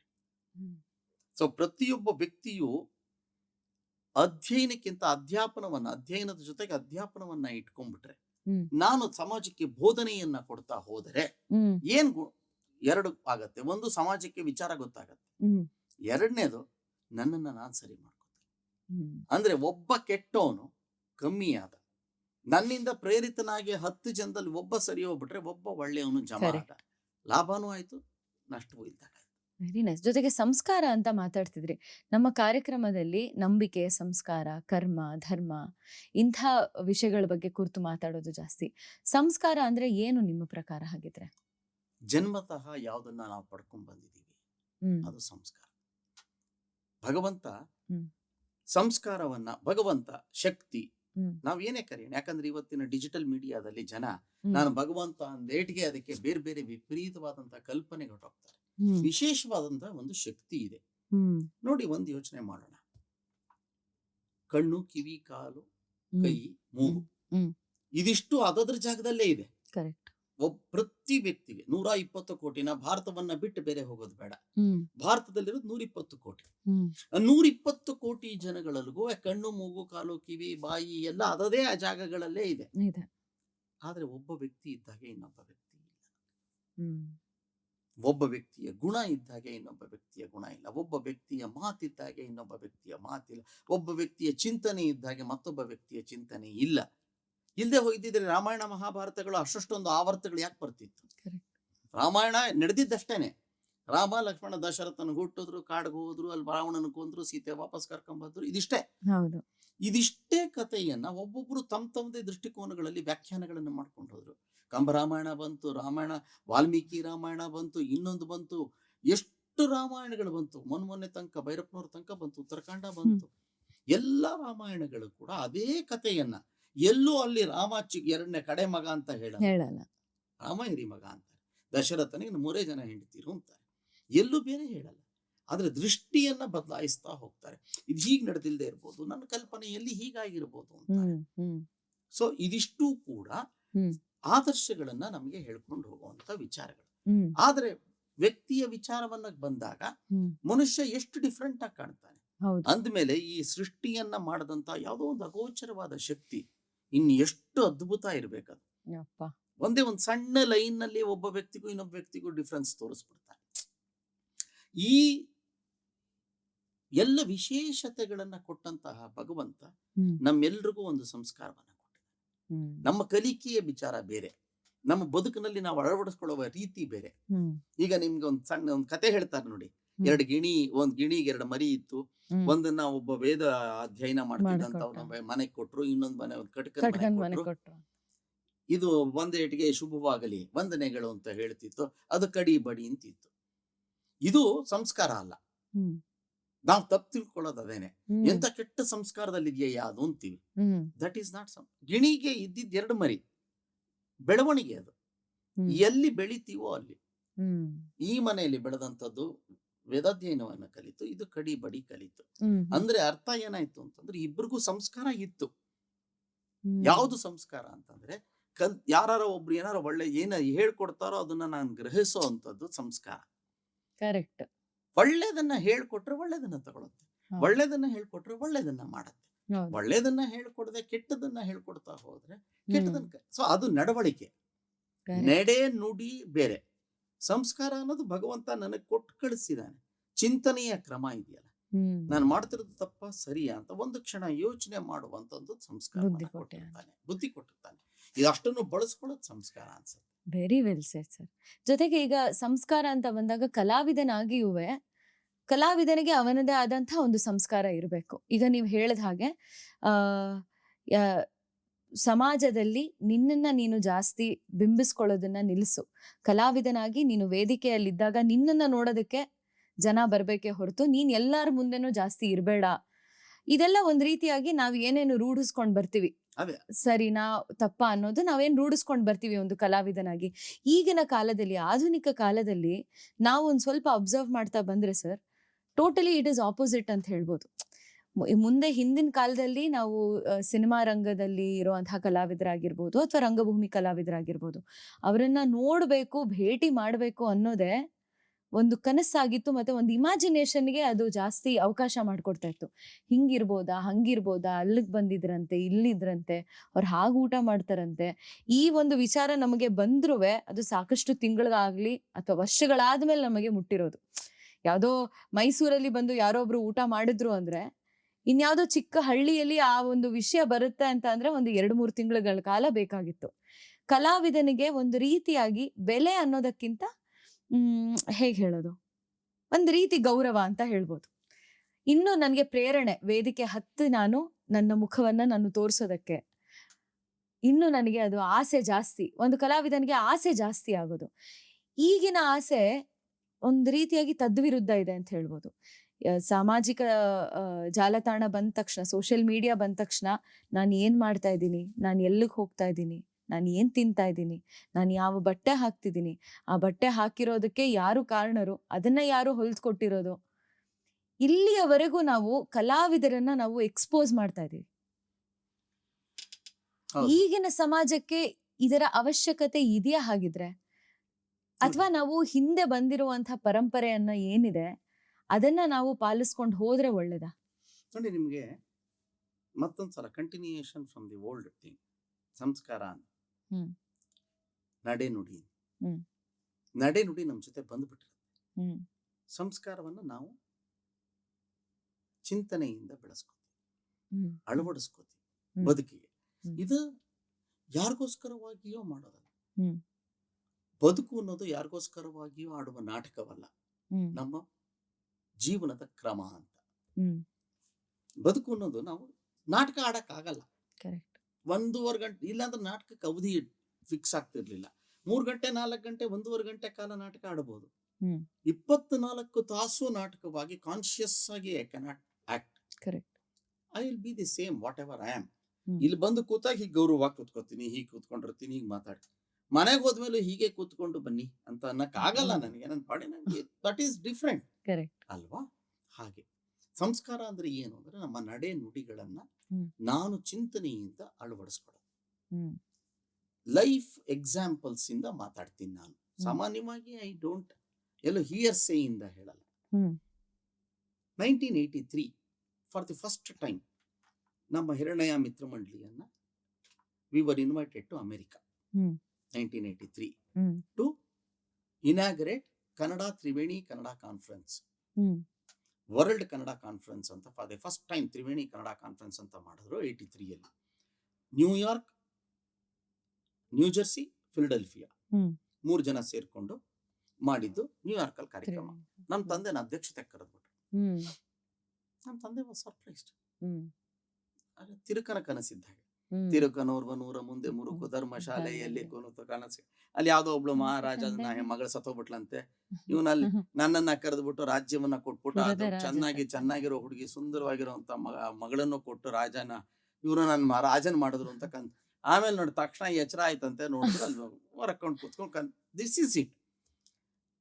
ರಂಗಭೂಮಿ ಮೇಲೆ ನಾನು ನಟನ ಆಗ್ತೀನಿ ಅಂತಲೇ ಗೊತ್ತಿತ್ತಿಲ್ಲ, ನಟನಾದೆ. ನನ್ನ ನಾಟಕ ಬರೀತೀನಿ ಅಂತ ಗೊತ್ತಿತ್ತಿಲ್ಲ, ಲಂಚಾತಾರ ಬರ್ದೆ. ಅದಿಷ್ಟು ಫೇಮಸ್ ಆಗತ್ತೆ ಅಂತ ಗೊತ್ತಿತ್ತಿಲ್ಲ, ಅದು ಫೇಮಸ್ ಆಗೋಯ್ತು. ತಿನ್ನೋಕೆ ಒಂದೇ ಹೊತ್ತಿಗೆ ಅನ್ನ ಇಲ್ಲ.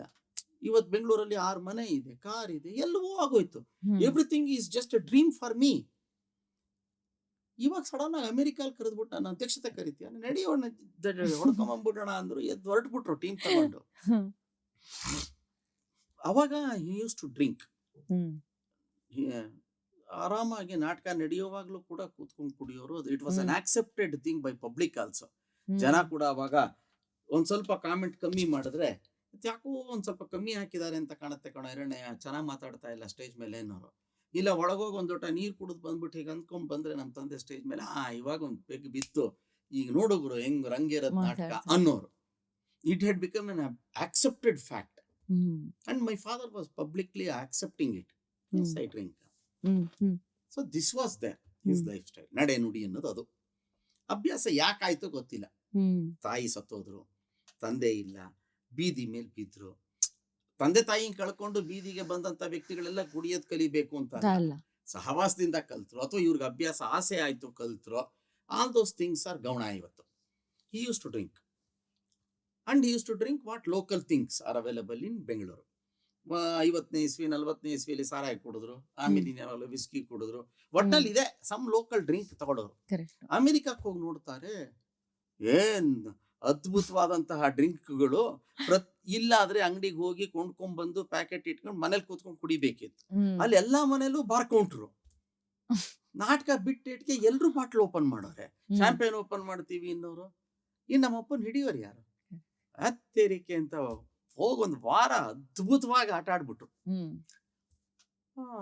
ಹೆಲ್ತ್ ಅಪ್ಸೆಟ್ ಆಗೋಯ್ತಲ್ಲಿ. Because it did not know how much to drink. ನಮ್ಮ ತಂದೆ ಯಾವಾಗಲೂ ಹೇಳೋರು, I don't mind you drinking, but I mind with whom you drink, what you drink and how much you drink. It's very important. ಅದು ಗೊತ್ತೇ ಆಗ್ತಿರ್ಲಿಲ್ಲ. ಒಳಗೆ ಹೊಟ್ಟೋಗೋದು, ಹೋಗಿ ಅರ್ಧ ಗಂಟೆ ಮೇಲೆ ಕೆಲಸ ಶುರು ಮಾಡ್ಬಿಡೋದು. ಅದು ತೀರಾ ಲಿಮಿಟ್ಲೆಸ್ ಆಗೋಗ್ಬಿಡ್ತು. ನಮ್ ನಾಟಕದ ಒಂದು ದಿನ ನಾಟಕ ಎಲ್ಲ ಚೆನ್ನಾಗಿ ನಾಟಕ ಆದ್ಮೇಲೆ ಆಗ್ತಿದ್ದಿದ್ದು. ಸರಿ, ಒಂದಿನ ನಮ್ಮ ತಾಯಿ ಎಲ್ಲ ಮಾತಾಡ್ತಾ ಸುಮ್ಮನೆ ಕೂತಿದ್ದಾಗ ಇನ್ನೊಂದು ವಾರ ಆಗಿತ್ತು. ಮೈ people started finding it different after the show. ಅಲ್ಲಿ ಹೋಸ್ಟ್ಗಳು ಯಾರ್ದೋ ಒಂದು ನಾಟಕಕ್ಕೆ ಅಮೆರಿಕಲ್ಲಿದ್ದವರು ಕರ್ಕೊಂಡೋಗಿದ್ದವರು, ಮಾಸ್ಟರ್ ನಾಟಕದಲ್ಲಿ ಚೆನ್ನಾಗಿರುತ್ತೆ, ನಾಟಕ ಬಿಟ್ಟ ಮೇಲೆ ಒಂದ್ ಸ್ವಲ್ಪ ಕಂಟ್ರೋಲ್ ಮಾಡೋದು ಕಷ್ಟ ಆಗ್ಬಿಡುತ್ತೆ ಅವ್ರನ್ನ ಅಂತ. They started finding it difficult. It is ಅದ್ರ ಗುಣ ಅದು. ಬಾಟ್ಲಲ್ಲಿರೋವರೆಗೂ ಸೈಲೆಂಟ್ ಆಗಿರುತ್ತೆ, ಆಮೇಲೆ ಕೆಲಸ ಮಾಡುತ್ತೆ. ಸೊ ನಿಮ್ಗೆ ಅದು ಕೆಲಸ ಮಾಡೋದು. ನಮ್ಮ ತಾಯಿ ಇದ್ದವ್ರಿಗೆ ಇಟ್ ಫೌಂಡ್ ಇಟ್ ವೆರಿ ಎಂಬರಾಸಿಂಗ್. ನಮ್ಮ ತಾಯಿ ಒಂದ್ಸಲ ಅವ್ರಿಗೆ ಹೇಳಿದ್ರು, ಯೋಚನೆ ಮಾಡಿ ಬೆಳಿಗ್ಗೆ ಯಾವಾಗ್ಲೂ ಮಾತಾಡ್ತಾ ನಮ್ಮ ತಂದೆ ಹತ್ರ, ಥಿಂಕ್ ಅಬೌಟ್ ಇಟ್. ನೀವ್ ಯಾಕೆ ಬಂದಿದ್ದೀರಿ ಇಲ್ಲಿಗೆ? ಯಾಕೆ ನಿಮ್ಮನ್ನು ಕರ್ಸ್ಕೊಂಡಿದ್ದಾರೆ? What are you doing? ನಮ್ಮನ್ನು ಹೋಸ್ಟ್ ಮಾಡ್ತಿರೋರು ಅವ್ರ ಮನೇಲಿ ಇಟ್ಕೋತಿದ್ದಾರೆ. ಕರೆಕ್ಟ್. ನಾವು ಹೌ ಯು ಶುಡ್ ಬಿಹೇವ್. ನಿಮಗೆ ಗೊತ್ತಿದೆ, ನಿಮಗೆ ಗೊತ್ತಿಲ್ಲದೆ ಇರೋಂಥದ್ದು ಏನೂ ಇಲ್ಲ. I don't have to teach you anything, but I just I am only trying to inform you. ನಿಮ್ಗೆ ವಿಚಾರ ತಿಳಿಸ್ತಿದ್ದೀನಿ ಅಷ್ಟೇನೆ. ಯಾಕಂದ್ರೆ ಆ ಮೂಮೆಂಟ್ ಅಲ್ಲಿ ನೀವು ಏನ್ ಮಾಡಿದೀರಿ ಅಂತ ನಿಮಗ್ ಗೊತ್ತಿರಲ್ಲ, ನನಗ್ ಗೊತ್ತಿರತ್ತೆ. ನಾನು ಸೋಬರ್ ಆಗಿರೋದ್ರಿಂದ ಟೆಲಿಂಗ್ ಯು, ಯೋಚನೆ ಮಾಡಿ ಅಂತ ಅಂದ್ಬಿಟ್ಟು ಬಿಟ್ಬಿಟ್ರು. ಆವತ್ತು he was disturbed. Then he took a firm decision. America ಇಂದ 3 ತಿಂಗಳು ಕ್ಯಾಂಪ್ ನಮ್ದು. 3 ತಿಂಗಳು ವಾಪಸ್ ಭಾರತಕ್ಕೆ ಹೋಗೋವರೆಗೂ ನಾನು I will not touch drinks. I don't want to bring a bad name for ರಂಗಭೂಮಿ ಅಂತ ಅಂದ್ಕೊಂಡ್ಬಿಟ್ರು. ಬಿಟ್ಬಿಟ್ರು. ಅದ್ಭುತವಾಯ್ತು. 18 ಊರಲ್ಲಿ ನಾಟಕ ಆಡಿದ್ರು, ಒಂದಷ್ಟು ಉಪನ್ಯಾಸಗಳು ಆಯ್ತು, ಎಲ್ಲವೂ ಮುಗೀತು. ನ್ಯೂಯಾರ್ಕ್ ವಾಪಸ್ ಬಂದ್ರು. You have to take the flight back to India. ಅವತ್ತಿನ ದಿನ ನ್ಯೂಯಾರ್ಕ್ ಅಲ್ಲಿ ಫಸ್ಟ್ ವೀಕ್ ಅಲ್ಲಿ ಮಾಸ್ಟರ್ ಹಿರಣ್ಣಯ್ಯನವರನ್ನು ನೋಡಿದವರು ಎಲ್ಲರೂ ಅಲ್ಲೇ ಇದ್ರು. They were all very happy that they got to know from ಬೇರೆ ಬೇರೆ ಕಡೆಯಿಂದ. ತುಂಬಾ ಚೆನ್ನಾಗಿತ್ತು ಈ ಸಲ, ನೆವರ್ ಟಚ್ ಡ್ರಿಂಕ್ ಅದು ಇದು ಅಂತೆಲ್ಲ ಗೊತ್ತಾಯ್ತು. ಹೊರಟ್ರು. ಅಲ್ಲಿ ಅಮೆರಿಕಾದಲ್ಲಿ ವೈಟ್ಸ್ ಸೆಕ್ಯೂರಿಟಿ ಅವರೆಲ್ಲ ಇದ್ದವರು, ದೇ ವರ್ ಆಲ್ ಸರ್ಪ್ರೈಸ್ಡ್. ಇವರೊಂದು ಸಿಲ್ಕ್ ಪೈಜಾಮ, ಒಂದು ಜುಬ್ಬ, ಚಪ್ಲಿ, ಅದು ಬಿಟ್ಟು ಬೇರೆ ಬಟ್ಟೆ ಹಾಕಲ್ಲ ಇವರು. ಇವ್ರು ಕುಳ್ಳಿಗೆ 4 ಅಡಿ 4 ಕಾಲಡಿ ದಪ್ಪ ಗುಂಡಿಗೆ ಹಿಂಗ್ ಬರ್ತಾ ಇದ್ದಾರೆ. ಅಲ್ಲಿ ನೋಡಿದ್ರೆ ಅಮೆರಿಕಾದಲ್ಲಿ ತಂದೆ ತಾಯಿ ವಾಪಸ್ಸು ಇಂಡಿಯಾಗ ವಾಪಸ್ ಕಳಿಸ್ಬೇಕಾದ್ರೆ ಅಪ್ಪ ಅಮ್ಮನ ಜೊತೆ ಮಗ ಬರೋದು ಮಗಳು ಬರೋದು ಅಷ್ಟು ಬಿಟ್ಬಿಟ್ರೆ ಗುಂಪಾಗಿ ಎಲ್ಲೂ ಸೇರಲ್ಲ. ಇಲ್ಲೇನೆ ನಮ್ಮ ಏರ್ಪೋರ್ಟ್ಗೆನೆ ನಾವು ಕಳಿಸ್ಕೊಡ್ತೀವಿ ಅಂತಂದ್ರೆ ಒಂದು 60-70 ಜನ ಬರ್ತಾರೆ. ಅಷ್ಟು ಅಲ್ಲಿ ಯಾರು ಬರೋದಿಲ್ಲ. ಅಲ್ಲಿ ನೋಡ್ತಾರೆ ಏನು ರಾಶಿ ಹಿಂಡು ನ್ಯೂಯಾರ್ಕ್ ಇಂದ, ಫಿಲಡೆಲ್ಫಿಯಾ ಇಂದ, ಎಲ್ಲಾ ಕಡೆಯಿಂದ ಜನ ಸೇರ್ಕೊಂಡು ನಮ್ಮ ತಂದೆಯನ್ನು ಮಾತಾಡಿಸ್ತಿದ್ದಾರೆ. ಯಾರು? Who is that person? ಸನ್ಯಾಸಿ ಅಲ್ಲ. I have seen sannyasis coming from India. ಅವ್ರ ಅದ್ ಬೇರೆ ತರ ಡ್ರೆಸ್ ಹಾಕಿರ್ತಾರೆ.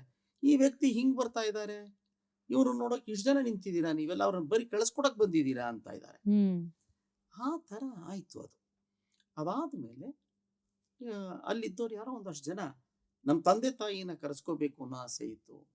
But we couldn't, it didn't happen. Last my father ಅಥವಾ ಈ ತರದೇನೇನೋ ಒಂದಷ್ಟು ಜನ ಮಾತಾಡ್ಬಿಟ್ಟು ನೀವು ಆ ಸ್ಥಾನ ತುಂಬಿಕೊಟ್ರಿ ನಮಗೆ. ವಿ ವರ್ ವೆರಿ, ತುಂಬಾ ಖುಷಿ ಆಯ್ತು. We want you to come again ಅಂದ್ರು. ಕನಸಿಗೆ ಒಂದು ಮೀಟ್ ಇರಬೇಕು, ಏನೋ ಒಂದ್ ಸಣ್ಣದಾಯ್ತು ಅಂತ ಹೇಳಿ ಪ್ರತಿ ವರ್ಷ ಬರ್ತೀನಿ ಅಂತ ಅಂದ್ಕೊಳಕ್ಕಾಗಲ್ಲ. ಗೊತ್ತಿಲ್ಲ, ಬಂದ್ರು ಬರ್ಬೋದು. It is not, I don't know ಅಂದ್ರು ನಮ್ಮ ತಂದೆ. ಅದಕ್ಕೆ ಅವ್ರಿದ್ದವ್ರು, ಇಲ್ಲ ಸರ್ ಮತ್ತೆ ಮತ್ತೆ ಕರೆಸ್ಕೋತೀವಿ, we want you, but the same way in which you stayed after the first week ಅಂತ ಸಣ್ಣ ಹಿಂಟ್ ಕೊಟ್ರು. ಅಂದ್ರೆ ವಿತೌಟ್ ಲಿಕರ್ಸ್. ಕಾರಲ್ಲಿ ಬರ್ಬೇಕಾದ್ರೆ, ಫ್ಲೈಟ್ ಅಲ್ಲಿ ಕೂತ್ಕೊಂಡು ಬರ್ತಾ ಬರ್ತಾ ಬರ್ತಾ ಬರ್ತಾ 18 ಗಂಟೆಗಳ ಕಾಲ ಜರ್ನಿ. ನಮ್ಮ ತಂದೆಗೆ ಸಡನ್ ಆಗಿ ಅನ್ನಿಸ್ತಂತೆ, ಅಮೆರಿಕಲ್ಲಿರೋದು only 1% of the Kannadigas who are in Karnataka. 1% ಇಲ್ಲ ಲೆಕ್ಕದ ಪ್ರಕಾರವಾಗಿ. ಅವರೆಲ್ಲ ಅಲ್ಲಿದ್ದಾರೆ. ಇಲ್ಲಿ ಜನಗಳು ನನ್ನನ್ನು ನೋಡ್ತಾ ಇದ್ದಾರೆ. ಅವರೆಲ್ಲರೂ ನನ್ನ ಸಂಸಾರಸ್ಥರಲ್ಲ, ಅಂದ್ರೆ ನನ್ನ ಕುಟುಂಬಕ್ಕೆ ಸೇರಿದವರಲ್ಲ. ನನ್ನ ಕುಟುಂಬದಲ್ಲಿ ನಾನು ವಾಸ ಮಾಡ್ತಾ ಇದ್ದೀನಿ. ಈ ಕುಟುಂಬದಲ್ಲಿ ವಾಸ ಮಾಡ್ತಿರುವ ನಾನು, ಸಮಾಜದಲ್ಲಿ ಜನಗಳಿಗೆ ಬುದ್ಧಿ ಹೇಳ್ತಿರುವ ನಾನು ತಪ್ಪು ಮಾಡ್ತಾ ಇದ್ದೀನಿ, ಕುಡಿತಾ ಇದ್ದೀನಿ. ಯಾರೋ ಮಕ್ಕಳು ಯಾವುದೋ ದೇಶದಲ್ಲಿರುವಂಥವ್ರು, ನಮ್ಮ ಕನ್ನಡಿಗರೇ ಇರ್ಬೋದು, ಕುಡಿಬೇಡಿ ಸರ್, ನಮ್ಗೆ ನಿಮಗೆ ಬೇಕು ರಂಗಭೂಮಿಗೆ ಅಂತ ಹೇಳ್ಬೇಕಾದ್ರೆ ನನ್ನ ಸಂಸಾರ ಎಷ್ಟು ಹೇಳಿರ್ಬೇಕು ಇದನ್ನ ಮನಸ್ಸಿನಲ್ಲಿ. ನನ್ನ ಕರ್ನಾಟಕದಲ್ಲಿರೋ ಕನ್ನಡಿಗರು ಎಷ್ಟು ಹೇಳ್ಕೊಂಡಿರ್ಬೋದು, ಮಾಸ್ಟರ್ ಅಣ್ಣಯ್ಯ ಎಲ್ಲ ಸರಿ ಕಣೋ, ಗುಂಡು ಹಾಕೋದೊಂದು ಬಿಟ್ಬಿಟ್ರೆ ಚೆನ್ನಾಗಿರುತ್ತೆ ಅಂತ ಎಷ್ಟು ಅನ್ಸಿರ್ಬೋದು. ಅವ್ರೆಲ್ರಿಗೂ ನಾನು ಹೇಳ್ತಾ ಇರೋಂಥದನ್ನ ನಾನು ಪಾಲಿಸದೆ ಹೋದ್ರೆ ಹೇಗೆ ಅಂತ ಅವತ್ತು ಹಿ ಸ್ಟಾಪ್. ವಾಪಸ್ ಬಂದ್ಮೇಲೆ ಇಟ್ ನೆವರ್ ಟಚ್. ಯಾವ ಸರ್ ಇದು, ಯಾವ ಇಯರ್ ಅಲ್ಲಿ? 83 ಅಲ್ಲೇ 2019 ಅಲ್ಲಿ ಹಿ ಡೈಡ್. ಅಂಡ್ ಒಂದೇ ಒಂದು ವಾರ 10 ದಿನ ಟೈಮ್ ತಗೊಂಡು ನಿಧಾನಕ್ಕೆ ಸ್ಕೇಲ್ ಡೌನ್ ಮಾಡ್ಕೊಂಡು, ಏನಿಲ್ಲ, ಪಕ್ಕಕ್ಕೆ ಇಟ್ಟು ಗ್ಲಾಸ್ನ ಐ ವಿಲ್ ನಾಟ್ ಡ್ರಿಂಕ್. ಇದನ್ನ ಸಂಸ್ಕಾರ ಅಂತ. ಮೈಂಡ್ ಎಷ್ಟು ಇಂಪಾರ್ಟೆಂಟ್. ಎಸ್, ಮನಸ್ಸಾಕ್ಷಿಯನ್ನ ಟ್ಯೂನ್ ಮಾಡ್ಕೊಳ್ಳೋದನ್ನ ಸಂಸ್ಕಾರ, ಅದು ಭಗವಂತ ಕೊಟ್ಟಿದ್ದು. ಕಲಿಕೆ ನಡೆ ನುಡಿಯಲ್ಲಿ ನಾವೇನ್ ಕಲಿತೀವಿ ಅದು ಡಿಫ್ರೆಂಟ್. Very well set. ಜೊತೆಗೆ ಸರ್, ಈಗ ಸಂಸ್ಕಾರದ ಬಗ್ಗೆ ಮಾತಾಡಿದ್ರಿ, ಆಮೇಲೆ ಲಂಚಾವತಾರದಲ್ಲಿ ನಡೀತಿರುವಂತಹ ಘಟನೆಗಳ ಬಗ್ಗೆ ಕುರಿತು ಮಾತಾಡಿದ್ರಿ. ತಂದೆ ನಿಮ್ಗೆ ಹೇಳ್ಕೊಟ್ಟ ಫಿಲಾಸಫಿ ಅಂದ್ರೆ ಭಗವಂತನನ್ನ ಯಾವ ರೀತಿ ನಂಬಬೇಕು, ಭಗವಂತ ಅಂದ್ರೆ ಏನು, ಅವನನ್ನ ಹೇಗೆ ನೋಡಿದ್ರೆ ಚಂದ ಅನ್ನೋದರ ಒಂದು ಬೀಜವನ್ನ ನಿಮ್ಮಲ್ಲಿ ಬಿತ್ತಿದ್ದು ಆ ಫಿಲಾಸಫಿಯನ್ನ ಅವರೇ ಅಂತ ನಾನು ನಂಬ್ತೀನಿ ಈಗ. ಆದ್ರೆ ಸರ್, ಇಲ್ಲಿ ಒಬ್ರು ಯಾರೋ ಒಬ್ರು ಏನೋ ಹೇಳಿದಾರೆ, ಅದು ತಂದೆ ಆಗಿರ್ಲಿ ತಾಯಿ ಆಗಿರ್ಲಿ, ಯಾವುದೋ ಒಂದು ಮಾಹಿತಿ ನಮಗೆ ಬಂದಾಗ ಅದನ್ನ ಅಷ್ಟು ನಂಬಿ ಅದೇ ರೀತಿ ನಾವು ಜೀವನವನ್ನ ಸಾಗಿಸೋದಕ್ಕೆ ಕಾರಣ ಏನು? ನಂಬಿಕೆ ಅಂದ್ರೆ ಏನು ನಿಮ್ಮ ಪ್ರಕಾರ? ನಂಬಿಕೆ, ಸತ್ಯ ಎರಡು ಡಿಫ್ರೆಂಟ್ ಥಿಂಗ್ಸ್. ಒಂದೇ ನಾಣ್ಯದ ಎರಡು ಮುಖ. ನಮ್ಮ ನಡುವಿದ ನಾರಾಯಣದಲ್ಲಿ ಒಂದು ಮಾತು ಬರುತ್ತೆ, ತಾಯಿ ಅನ್ನೋದು ಸತ್ಯದ ಸಾಕ್ಷಾತ್ಕಾರ, ತಂದೆ ಅನ್ನೋದು ನಂಬಿಕೆ.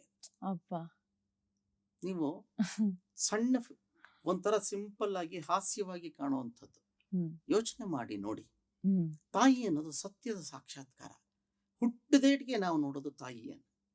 ನಮ್ಮ ಬಾಯಲ್ಲಿ ಬರುವ ಪದ ಅಮ್ಮ. ಅವಳ ಎದೆ ಹಾಲು ಕುಡಿತೀವಿ, ಅವಳ ತೊಡೆ ಮೇಲೆ ಆಡಿ ಬೆಳಿತೀವಿ. ಕಷ್ಟ ಬಂದಾಗ ನಿಮ್ ಬಾಯಲ್ಲಿ ಅಯೋಚಿತವಾಗಿ ನಮಗೇ ಗೊತ್ತಿಲ್ಲದೆ ಅರಿವಿಲ್ಲದೆ ಬರುವಂತಹ ಪದ ಯಾವುದು? ನೋವು. ಎಲ್ಲೋ ತಾಕ್ತು ಒಂದಿಟ್ಟಿಗೆ ಅಮ್ಮ ಅಂತೀವಿ. ಅಪ್ಪ, ಚಿಕ್ಕಪ್ಪ, ದೊಡ್ಡಪ್ಪ ಯಾವ ಪದನೂ ಬರಲ್ಲ. ನಮಗ್ ಬರೋದು ತಾಯಿ. Because that is the ultimate truth. What is ನಂಬಿಕೆ? ಸುಮ್ಮನೆ ತಮಾಷೆಯಾಗಿ ಇದನ್ನ ಉತ್ತರ ಕೊಡ್ಬೇಕು. Because philosophically we can give you a lot of answers, but if I have to reach somebody, if I have to tell it properly, then I will use this idiom. ಈ ರೂಪಕವನ್ನು ಬಳಸ್ಕೊಳ್ಳೋಕೆ ಇಷ್ಟಪಡ್ತೀನಿ. ತಂದೆ ಅನ್ನೋದು ನಂಬಿಕೆ. ಹೇಗೆ ನಂಬಿಕೆ? ನನಗೆ ನಮ್ಮ ತಂದೆ ಯಾರು ಅಂತ ಗೊತ್ತಿಲ್ಲ. ನನ್ನ ತಾಯಿ ನನಗೆ ಇವ್ರು ನಿಮ್ ತಂದೆ ಅಂದ್ರು. ಅಪ್ಪ ನೋಡು, ಅಪ್ಪ ಬಂದ್ರು, ಅಪ್ಪ ಅಂತ ಕರಿ ಅಂದ್ರು. ತಗೊಳ್ಳಿ ನಿಮ್ ಮಗುನ ಅಂತ ಕೊಟ್ಲು. ತೊಡೆ ಮೇಲೆ ಹಾಕೊಂಡು ನಮ್ಮಪ್ಪ ಆಟ ಆಡಿಸಿದ್ರು. ಅದಾದ 40-50 ವರ್ಷಗಳ ಕಾಲ ನನಗೋಸ್ಕರವಾಗಿ ನಮ್ಮಪ್ಪ ಏನೇನು ಮಾಡ್ದ ಅದಷ್ಟು ಒಂದು ನಂಬಿಕೆ ಮೇಲೆ ಮಾಡ್ದ. ಯಾವ ನಂಬಿಕೆ? ತನ್ನ ಹೆಂಡತಿ ಅವ್ನಿಗೆ ಹೇಳ್ಬಿಟ್ಟ, ಇದು ನಿಮ್ ಮಗು ಅಂತ. ನಾನು ನಮ್ಮಪ್ಪನಿಗೆ ಬೆಲೆ ಕೊಡ್ತಾ ಹೋದೆ. ಬೈದ, ಹೊಡೆಸ್ಕೊಂಡೆ. ನನಗೇನಾರ ಬೇಕಾಯ್ತು ಅಂದ್ರೆ, ಅಪ್ಪ ನಂಗೆ ಇದು ಬೇಕು ಅಂತ ಕೇಳಿದೆ. ಇದಿಷ್ಟು ನಾನು ಯಾಕೆ ಮಾಡಿದೆ? ನನ್ನ ತಾಯಿ ನನಗೆ ಅವನನ್ನು ತೋರಿಸ್ಬಿಟ್ಟು ಇವನು ನಿಮ್ ತಂದೆ ಅಂತ. ನಾನಾಗ್ಲಿ ನಮ್ಮಪ್ಪ ಆಗ್ಲಿ DNA ಟೆಸ್ಟ್ ಮಾಡಿಸ್ಲಿಲ್ಲ ಹೋಗಿ, ಇವ್ ನನ್ ಮಗನೇನ ಅಂತ ನಮ್ಮಪ್ಪ ಅನುಮಾನ ಪಡ್ಲಿಲ್ಲ. ನಮ್ಮಪ್ಪನೇನ ಇವನು ಅಂತ ನಾನು ಅನುಮಾನ ಪಡ್ಲಿಲ್ಲ. ನಮ್ಮ ತಾಯಿಯಲ್ಲಿ ನಾನು ನಂಬಿಕೆಯನ್ನ ಇಟ್ಟೆ. ಅದು that shows the power of belief. ಚಿನ್ನಿ, ದೀಪ ಎಷ್ಟು ಸಮಯ ಉರಿಯುತ್ತೋ ಅಷ್ಟೇ ಹೆಚ್ಚು ಮನೆಯ ಸಮೃದ್ಧಿ ಆಗುತ್ತೆ. ನಿರಂತರ ಗೋಲ್ಡ್ ಡಿವೈನ್ ಪೂಜಾ ಆಯಿಲ್. ಬೆಳಕಿನ ಸಂತೋಷ ಸದಾ ಇರಲಿ. ಮತ್ತೆ once again I will come back to one story. Very very very very interesting one. ಒಂದು ಕಾಡಲ್ಲಿ ಒಂದು ದೇವಸ್ಥಾನ ಇತ್ತಂತೆ. ಈಶ್ವರನ ವಿಷ್ಣುನು ಏನಾದ್ರು ದೇವಸ್ಥಾನ ಕರೀರಿ, ಒಂದು ಗುಡ್ಡದ ಮೇಲೆ ಒಂದು ದೇವಸ್ಥಾನ ಇತ್ತಂತೆ. ದೇವಸ್ಥಾನ ಗರ್ಭಗುಡಿ, ಒಂದು 15-20 ಮೆಟ್ಲು. ಅಲ್ಲೊಂದು ಹೊಳೆ ಹರಿತಿತ್ತಂತೆ. ಆ ಹೊಳೆ ಹರಿದು ಆ ಹೊಳೆಯಿಂದ ಬಂದು ಈ ಕಡೆ ಒಂದು ಸಣ್ಣ ಹಳ್ಳಿ, ಕುಗ್ರಾಮ, ಒಂದು 10-15 ಮನೆ. ಅಲ್ಲೊಬ್ಬ ಬ್ರಾಹ್ಮಣ ಪುರೋಹಿತ ಇದ್ದಂತೆ. ಪ್ರತಿದಿನ ಅವನು ಬರೋನಂತೆ. ಹೊಳೆಯಿಂದ ನೀರ್ ಸ್ವಲ್ಪ ಕಷ್ಟಪಟ್ಕೊಂಡು ದಾಟ್ಕೊಂಡು ಹೋಗಿ ಒಂದು ಕೊಡದಲ್ಲಿ ನೀರು ತಗೊಂಡು ಮೇಲಿಕ್ಕೆ ಹೋಗಿ ಬೆಟ್ಟ ಹತ್ತಿ ಅಲ್ಲಿಯ ಈಶ್ವರಂಗೆ ಅಥವಾ ದೇವರಿಗೆ ಅಲಂಕಾರವನ್ನ ಮಾಡಿ ಏನೋ ಒಂದು ತಗೊಂಡೋಗಿರೋದನ್ನ ನೈವೇದ್ಯ ಮಾಡೋನಂತೆ, ಇಟ್ಕೊಂಡು ವಾಪಸ್ ಬರೋನಂತೆ. ಆ ಹಳ್ಳಿಯಲ್ಲಿ ಅವನು ವಾಸ. ಸೊ ದೇವಸ್ಥಾನದ ಹತ್ರದಲ್ಲೇ ಪಕ್ಕದಲ್ಲೇ ಮನೆ. ಸೀದಾ ಬರೋನು ಹೊಡೆದಿಂದ ನೀರು ತಗೊಂಡು ಹೊಟ್ಟೋಗ್ಬಿಡೋನಂತೆ. ಈ ಹೊಳೆ ಏನ್ ಹರಿತಿತ್ತು, ಆ ಹರಿತಿದ್ದಂತಹ ನೀರಿನ ಈ ಕಡೆ ದಡದಲ್ಲಿ ಒಬ್ಬ ವಯೋವೃದ್ಧ ಇದ್ದಂತೆ, ಮುದುಕ. ಅವನದೊಂದು ಸಣ್ಣ ಕೈ ತೋಟ ಮಾಡ್ಕೊಂಡಿದ್ದ. ತೋಟದಲ್ಲಿ ಒಂದಷ್ಟು ಹೂವಿನ ಗಿಡಗಳನ್ನೆಲ್ಲ ಹಾಕಿದ. ಹೂವ ಬಿಡೋದು. ಎಲ್ಲಿಗೆ ತಗೊಂಡೋಗ್ಬೇಕು, ಅವನ್ ಏನ್ ಮಾಡ್ಬೇಕು, ಒಂದ್ ಕುಕ್ಕೆ ಇಟ್ಕೊಂಡು ಹೂವೆಲ್ಲ ಬಿಡಿಸ್ಕೊಳ್ಳೋನಂತೆ. ಬಿಡಿಸ್ಕೊಂಡು ಒಂದ್ ಸ್ವಲ್ಪ ಹೊತ್ತು ಅರ್ಲಿ ಮಾರ್ನಿಂಗ್ಸ್ ಅಲ್ಲಿ ಹೊಳೆ ತುಂಬಿ ಹರಿಯತ್ತೆ. ಬಿಸಿಲು ಏರ್ತಾ ಏರ್ತಾ ಏರ್ತಾ ಅದು ಕೆಳಗಿಳಿಯತ್ತೆ. Easy to cross. ಅವನ್ ಬಿಸಿಲು ಏರೋವರೆಗೂ ಒಂದ್ ಸ್ವಲ್ಪ ಹೊತ್ತು ಕಾದಿರೋನಂತೆ. ಕಾದ್ಬಿಟ್ಟು ಆಮೇಲೆ ಹೊಳೆ ದಾಟ್ಕೊಂಡು ಬಂದು ಕುಕ್ಕೆ ತುಂಬಾ ಹೂವ ತಗೊಂಡು ದೇವಸ್ಥಾನಕ್ಕೆ ಹೋಗಿ ಪುರೋಹಿತರು ಕೊಡೋನಂತೆ. ದಿನಾ ಇದೇ ಕೆಲ್ಸ. ಅಷ್ಟೊತ್ತಿಗಾಗ್ಲೇ ದೇವ್ರಿಗೆ ಅವನು ಅಭಿಷೇಕ ಮಾಡಿ ನೈವೇದ್ಯ ಮಾಡಿ ಅಲಂಕಾರ ಮಾಡಿ ಆಗೋಗಿರೋದು. ಮಾರನೇ ದಿನಕ್ಕೆ ಈ ಹೂ ಉಪಯೋಗಿಸ್ಬೇಕು. ಇಲ್ಲ ಅದಾದ್ಮೇಲೆ ಮತ್ತದನ್ನ ಎಕ್ಸ್ಟ್ರಾ ಹೂವ ಹಾಕ್ಬೇಕು. ಇವನು ಪ್ರತಿದಿನ ನೋಡ್ಬಿಟ್ಟು ಒಂದಿನ ಮುದ್ಕಂಗ್ ಹೇಳಿದಂತೆ, ಮುದ್ಕ, ಹೂವ ತಂಗ್ ಕೊಡ್ತೀಯ, ನಿನ್ ತೋಟದಲ್ಲಿ ಬೆಳೆದಿರೋ ಹೂವ ಭಕ್ತಿಯಿಂದ ತರ್ತೀಯ, ತಗೊಂಡ್ಬಂದ್ ಅದನ್ನ ದೇವ್ರಿಗೆ ಕೊಡ್ತೀಯ, ನಾನು ಅಲಂಕಾರ ಮಾಡ್ತೀನಿ. ಅರ್ಧ ತಾಸು ಮುಂಚೆ ಬಂದ್ಬಿಟ್ರೆ ನೀನು ಸ್ವಲ್ಪ ಬೇಗ ಅಲಂಕಾರ ಮಾಡಕ್ಕೂ ಆಗತ್ತೆ. ಭಗವಂತನ ಶೃಂಗಾರ ಮಾಡ್ತೀನಿ. ಭಗವಂತನಿಗೆ ಬೇಕೋ ಬೇಡವೋ ಗೊತ್ತಿಲ್ಲ, that's A different issue. Correct. ಶೃಂಗಾರ ಮಾಡ್ತೀನಿ, ನೈವೇದ್ಯ ಮಾಡ್ತೀನಿ, ಕೂತ್ಕೊಂಡು ನೋಡು, ಕಣ್ಣು ತುಂಬಾ ಆನಂದ ಪಟ್ಕೊಂಡು ಹೋಗ್ಬೋದಲ್ವಾ. ಮುದ್ಕ ಇದ್ದವನು ಏನ್ ಮಾಡ್ಲಪ್ಪ, ನೆರೆ ಬಂದ್ಬಿಟ್ಟಿರತ್ತೆ ಹೊಳೆಗೆ. ನೆರೆ ಬಂದಾಗ ಅದನ್ನ ದಾಟಕ್ಕಾಗತ್ತೇನಪ್ಪ, ಹೆಂಗ್ ಬರೋದ್ ನಾನು? ಅಯ್ಯ, ಅದಕ್ಕೆ ಯಾಕಾಗಂತೀಯ, ಹೊಳೆಗೆ ಹೋಗಿ ನನ್ನ ಹೆಸರು ಹೇಳು, ಜಾಗ ಬಿಡತ್ ನಿನಗೆ ಅನ್ನಂತವನು. ತಮಾಷೆ. ಹಂಗೆ ಆಯ್ತು ಬಿಡಪ್ಪ, ಹಂಗ ನಾಳೆಯಿಂದ ನಿನ್ನ ಹೆಸರು ಹೇಳ್ಕೊಂಡೆ ಬರ್ತೀನಿ ಅಂತ ಊಟ. ಮಾರನೇ ದಿನ ಪುರೋಹಿತರು ಬಂದ್ರು, ನೀರಲ್ಲಿ ಕೊಡದಲ್ಲಿ ನೀರು ತಗೊಂಡ್ರು.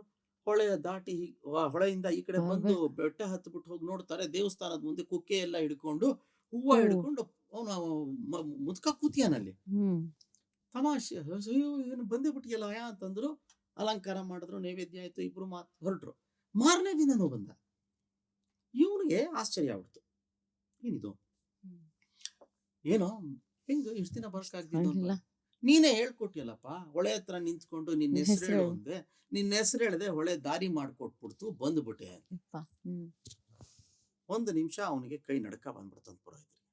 ನನ್ನ ಹೆಸರಿಗೆ ಇಷ್ಟು ಶಕ್ತಿ ಇದೆಯಾ, ನನ್ನ ಹೆಸರು ಹೇಳಿದ್ರೆ ಹೊಳೆ ದಾರಿ ಮಾಡ್ಕೊಡತ್ತಾ, ಪರೀಕ್ಷೆ ಮಾಡ್ಲೇಬೇಕಿದನ್ನ ಅನ್ನಿಸ್ಬಿಟ್ಟು, ಹಾಗಾರ ಒಂದ್ ಕೆಲಸ ಮಾಡು, ನಾಳೆ ಬೆಳಿಗ್ಗೆ ನೀ ಬರ್ಬೇಡ, ನಾನೇ ತಗೊಂಡ್ಬರ್ತೀನಿ. ಸರಿ ಆಯ್ತು ಬಾರಪ್ಪ. ಬೆಳಿಗ್ಗೆ ಎದ್ದ, ನೀರ್ ತಗೊಂಡೋದ, ಅಲ್ಲಿಟ್ಟ, ಎಲ್ಲ ಮಾಡ್ದ, ಹೊಳೆ ಹತ್ರ ಬಂದ್ ನಿಂತ್ಕೊಂಡ. ಈಗ ಅವನು ಹೇಳ್ಬೇಕಾದ್ದೇನು, ತನ್ನ ಹೆಸರು. ಹೊಳೆ ದಾರಿ ಬಿಡತ್ತೆ. ಅವನ್ಗೆ ಅನ್ನಿಸ್ತಂತೆ, ನನ್ನ ಹೆಸರು ಯಾಕೆ ಹೇಳ್ಬೇಕು, ಅದು ಉದ್ದಟತನ ಆಗ್ಬಿಡತ್ತೆ. ಅವನಿಗೆ ನನ್ನ ಹೆಸರು ಹೇಳು ಅಂತೆ. ನಾನ್ ಪೂಜೆ ಮಾಡ್ತಿರೋದು ಈ ಭಗವಂತ. ಸೊ ನಾನ್ ಭಗವಂತನ ಹೆಸರು ಹೇಳ್ಬಿಟ್ರೆ ದಾರಿ ಬಿಟ್ಟೆ ಬಿಡತ್ತೆ. ನನಗಿಂತ ಶಕ್ತಿ ಭಗವಂತಂಗೆ ಇದೆಯಲ್ಲ ಅಂತ ಭಗವಂತನ ಹೆಸರು ಹೇಳ್ದ. ದಾರಿ ಬಿಡ್ತು, ದಾಟ್ದ, ಹೂವ ತಗೊಂಡ, ಮತ್ ವಾಪಸ್ ಬಂದ. ಅರ್ಧ ಹೊಳೆ ಅರ್ಧಕ್ಕೆ ಬಂದಿದ್ನಂತೆ. ಅವನ ಮನಸ್ಸಲ್ಲಿ ಒಂದು ಥಾಟ್ ಬಂತಂತೆ, ಭಗವಂತನ ಹೆಸರಿಗೆ ಇಷ್ಟು ಶಕ್ತಿ ಇದೆಯಾ ಅಂತ ಅನ್ನಿಸ್ತಂತೆ. ಥಬಾರ್ ಅಂತ ಮುಳುಗೋದ್ನಂತೆ. ಏನ್ ತೋರ್ಸತ್ತಿದು ಅಂದ್ರೆ ನಂಬಿಕೆ ತೋರ್ಸತ್ತೆ. ಆ ಹಳ್ಳಿಯವನು ಪ್ರಶ್ನೆ ಮಾಡ್ಲಿಲ್ಲ, ಇವನ ಹೆಸರಿಗೆ ಇಷ್ಟು ಶಕ್ತಿ ಇದೆಯಾ, ಇದೆಯಾ ಅಂತ. ಅಪನಂಬಿಕೆ ಪಡ್ಲಿಲ್ಲ. ಅವನು ಹೇಳು ಅಂತ ಹೇಳ್ದ, ದಾರಿ ಬಿಟ್ಬಿಡ್ತು. ಹ್ಮ್. ಇವನು ಹೋಗ್ಬೇಕಾದ್ರೆ ಅಷ್ಟೇ ಅಪನಂಬಿಕೆ ಇಲ್ಲದೆ ಹೋದ, ದಾರಿ ಬಿಡ್ತು. ವಾಪಸ್ ಬರ್ಬೇಕಾದ್ರೆ ಆತ್ಮವಿಶ್ವಾಸ ನಂಬಿಕೆ ಅನ್ನೋದು ಎಷ್ಟು ಮುಖ್ಯ ಅಂದ್ರೆ Correct. ಪರೀಕ್ಷೆ ಮಾಡಕ್ ಹೋಗ್ಬಿಟ್ಟ. ಭಗವಂತನ ಹೆಸರಿಗೆ ಇಷ್ಟೊಂದು ಶಕ್ತಿ ಇದೆಯಾ ಅಂತ ಮುಳುಗೆ ಹೋದ. ಸೊ ನಂಬಿಕೆ ಅನ್ನೋದು ಅದು. ಒಂದು ಚೂರು ಸಂದೇಹ ಇಲ್ಲದೆ ನಿಮಗೆ ದ್ರೌಪದಿಗೆ ಏ- ಸೀರೆಯನ್ನ ಕೃಷ್ಣ ಕೃಷ್ಣ ಪರಮಾತ್ಮ ಕೊಟ್ಟ. ಸಪ್ಲೈ ಮಾಡ್ದ. ಕೃಷ್ಣನ ಗೊತ್ತಿತ್ತು, ಕೃಷ್ಣ ಪರಮಾತ್ಮ ಅವನು. ನಾವು ನಮ್ಮ ಪೂಜೆಯಲ್ಲಿ ನಮ್ಮ ದೃಷ್ಟಿಕೋನದಲ್ಲಿ ಅವನು ದೇವರು. ದ್ರೌಪದಿಗೆ ವಸ್ತ್ರಾಪಹರಣವಾಗ್ತಾ ಇದೆ ಅಂತ ಆದಾಗ ಅವಳು ಬೇಡ್ಕೊಂಡಿಟ್ಟು ಅವಳಿಗೆ ಹೂವ, ಒಂದು ಹೆಣ್ಣಿಗೆ ಅವಮಾನ ಆಗ್ತಿದೆ ಅಂದಾಗ ಭಗವಂತ ಬಿಡೋ ಹಾಗಿಲ್ಲ, ಕೊಡ್ಬೇಕಾಗಿತ್ತು. ಎಷ್ಟೊತ್ತಾದ್ಮೇಲೆ ಕೊಟ್ಟ. ಸಾಕಷ್ಟು ಅವಳು ಶ್ರಮ ಪಟ್ಟು ಇನ್ನು ನನ್ನ ಕೈಲಿ ಆಗಲ್ಲ ಅಂತ ಹೇಳಿ ಕೃಷ್ಣ ನೀನೇ ಕಾಪಾಡಬೇಕು ಅಂದಾಗ, ಅಂದ್ರೆ ಸಮರ್ಪಣಾ ಮನೋಭಾವ ಅಂತ ಕರಿತೀವಿ. ಅನುಮಾನವೇ ಇಲ್ಲದೆ very well set. If you believe it, correct. ನನ್ನ ಅವನು ಕಾಪಾಡ್ತಾನೆ ಅಂತ ಅನ್ನಿಸಿದ್ರೆ ನಿಮ್ ಪಾಡಿ ನೀವು ಧೈರ್ಯವಾಗಿ ಕೈ ಬಿಡಿ. ಸರೆಂಡರೆನ್ಸ್ ಅಂತಾರೆ ಅಷ್ಟೇ. ಇದನ್ನ ಸರೆಂಡರಿಂಗ್ ಅಂತ ಕರಿತೀವಿ. ಹ್ಮ್. ನೀವು ಅದನ್ನ ನಿಮ್ಗೊಂದು ಕೊಂಚ ಅನುಮಾನ, ಕೊಂಚ ಅಪನಂಬಿಕೆ ಬಂದು ಬಿಟ್ರೆ, ಹ್ಮ್. ಅದಕ್ಕೆ ನಮ್ಮಲ್ಲಿ ಒಂದು ಮಾತು ಹೇಳ್ತಾರೆ, ಷಡ್ಯತ್ನಂ ಮನುಷ್ಯಾಣಂ ಸಪ್ತಮಂ ದೈವಚಿಂತನಂ ಅಂತ. ಷಡ್ಯತ್ನಂ ಮನುಷ್ಯಾಣಂ ಹ್ಮ್. ಸಪ್ತಮಂ ದೈವಚಿಂತನಂ. 6 ಹ್ಮ್. 6 ಬಾರಿ ನೀನು ಪ್ರಯತ್ನವನ್ನ ಮಾಡು. ಹ್ಮ್. ಸಪ್ತಮಂ ದೈವಚಿಂತನಂ ಅಂತ. ದೈವಕ್ಕೆ ಬಿಡು. ಇದನ್ನ ನಾವು ತಪ್ಪು ಕಲ್ಪನೆ ಮಾಡ್ತೀವಿ. ಹ್ಮ್. ಏನಂತೀವಿ, ಷಡ್ಯತ್ನ 6 ಪ್ರಯತ್ನ ನೀ ಮಾಡು, 7ನೇ ಪ್ರಯತ್ನವನ್ನ ಭಗವಂತಂಗೆ ಬಿಡು, ಭಗವಂತ ಮಾಡ್ಕೊಡ್ತಾನೆ ಅಂತ. ಹ್ಮ್. ದಟ್ ಈಸ್ ರಾಂಗ್ ಇಂಟರ್ಪ್ರಿಟೇಷನ್ ನನ್ನ ಪ್ರಕಾರ. ಹ್ಮ್. ಷಡ್ಯತ್ನ ಮನುಷ್ಯಾಣ, ಹ್ಮ್. ನಿನ್ನ ಕೈಲಿ ಆಗುವಷ್ಟು ಶ್ರಮವನ್ನ ವಹಿಸಿ ನೀನು ಮಾಡು. ಹ್ಮ್. ಸಪ್ತಮಂ ದೈವ ಚಿಂತನಂ ಅಂತಾರಿಯೇ ವಿನಃ ದೈವಕ್ಕೆ ಕೆಲಸ ಬಿಡು ಅಂತ ಹೇಳಲ್ಲ.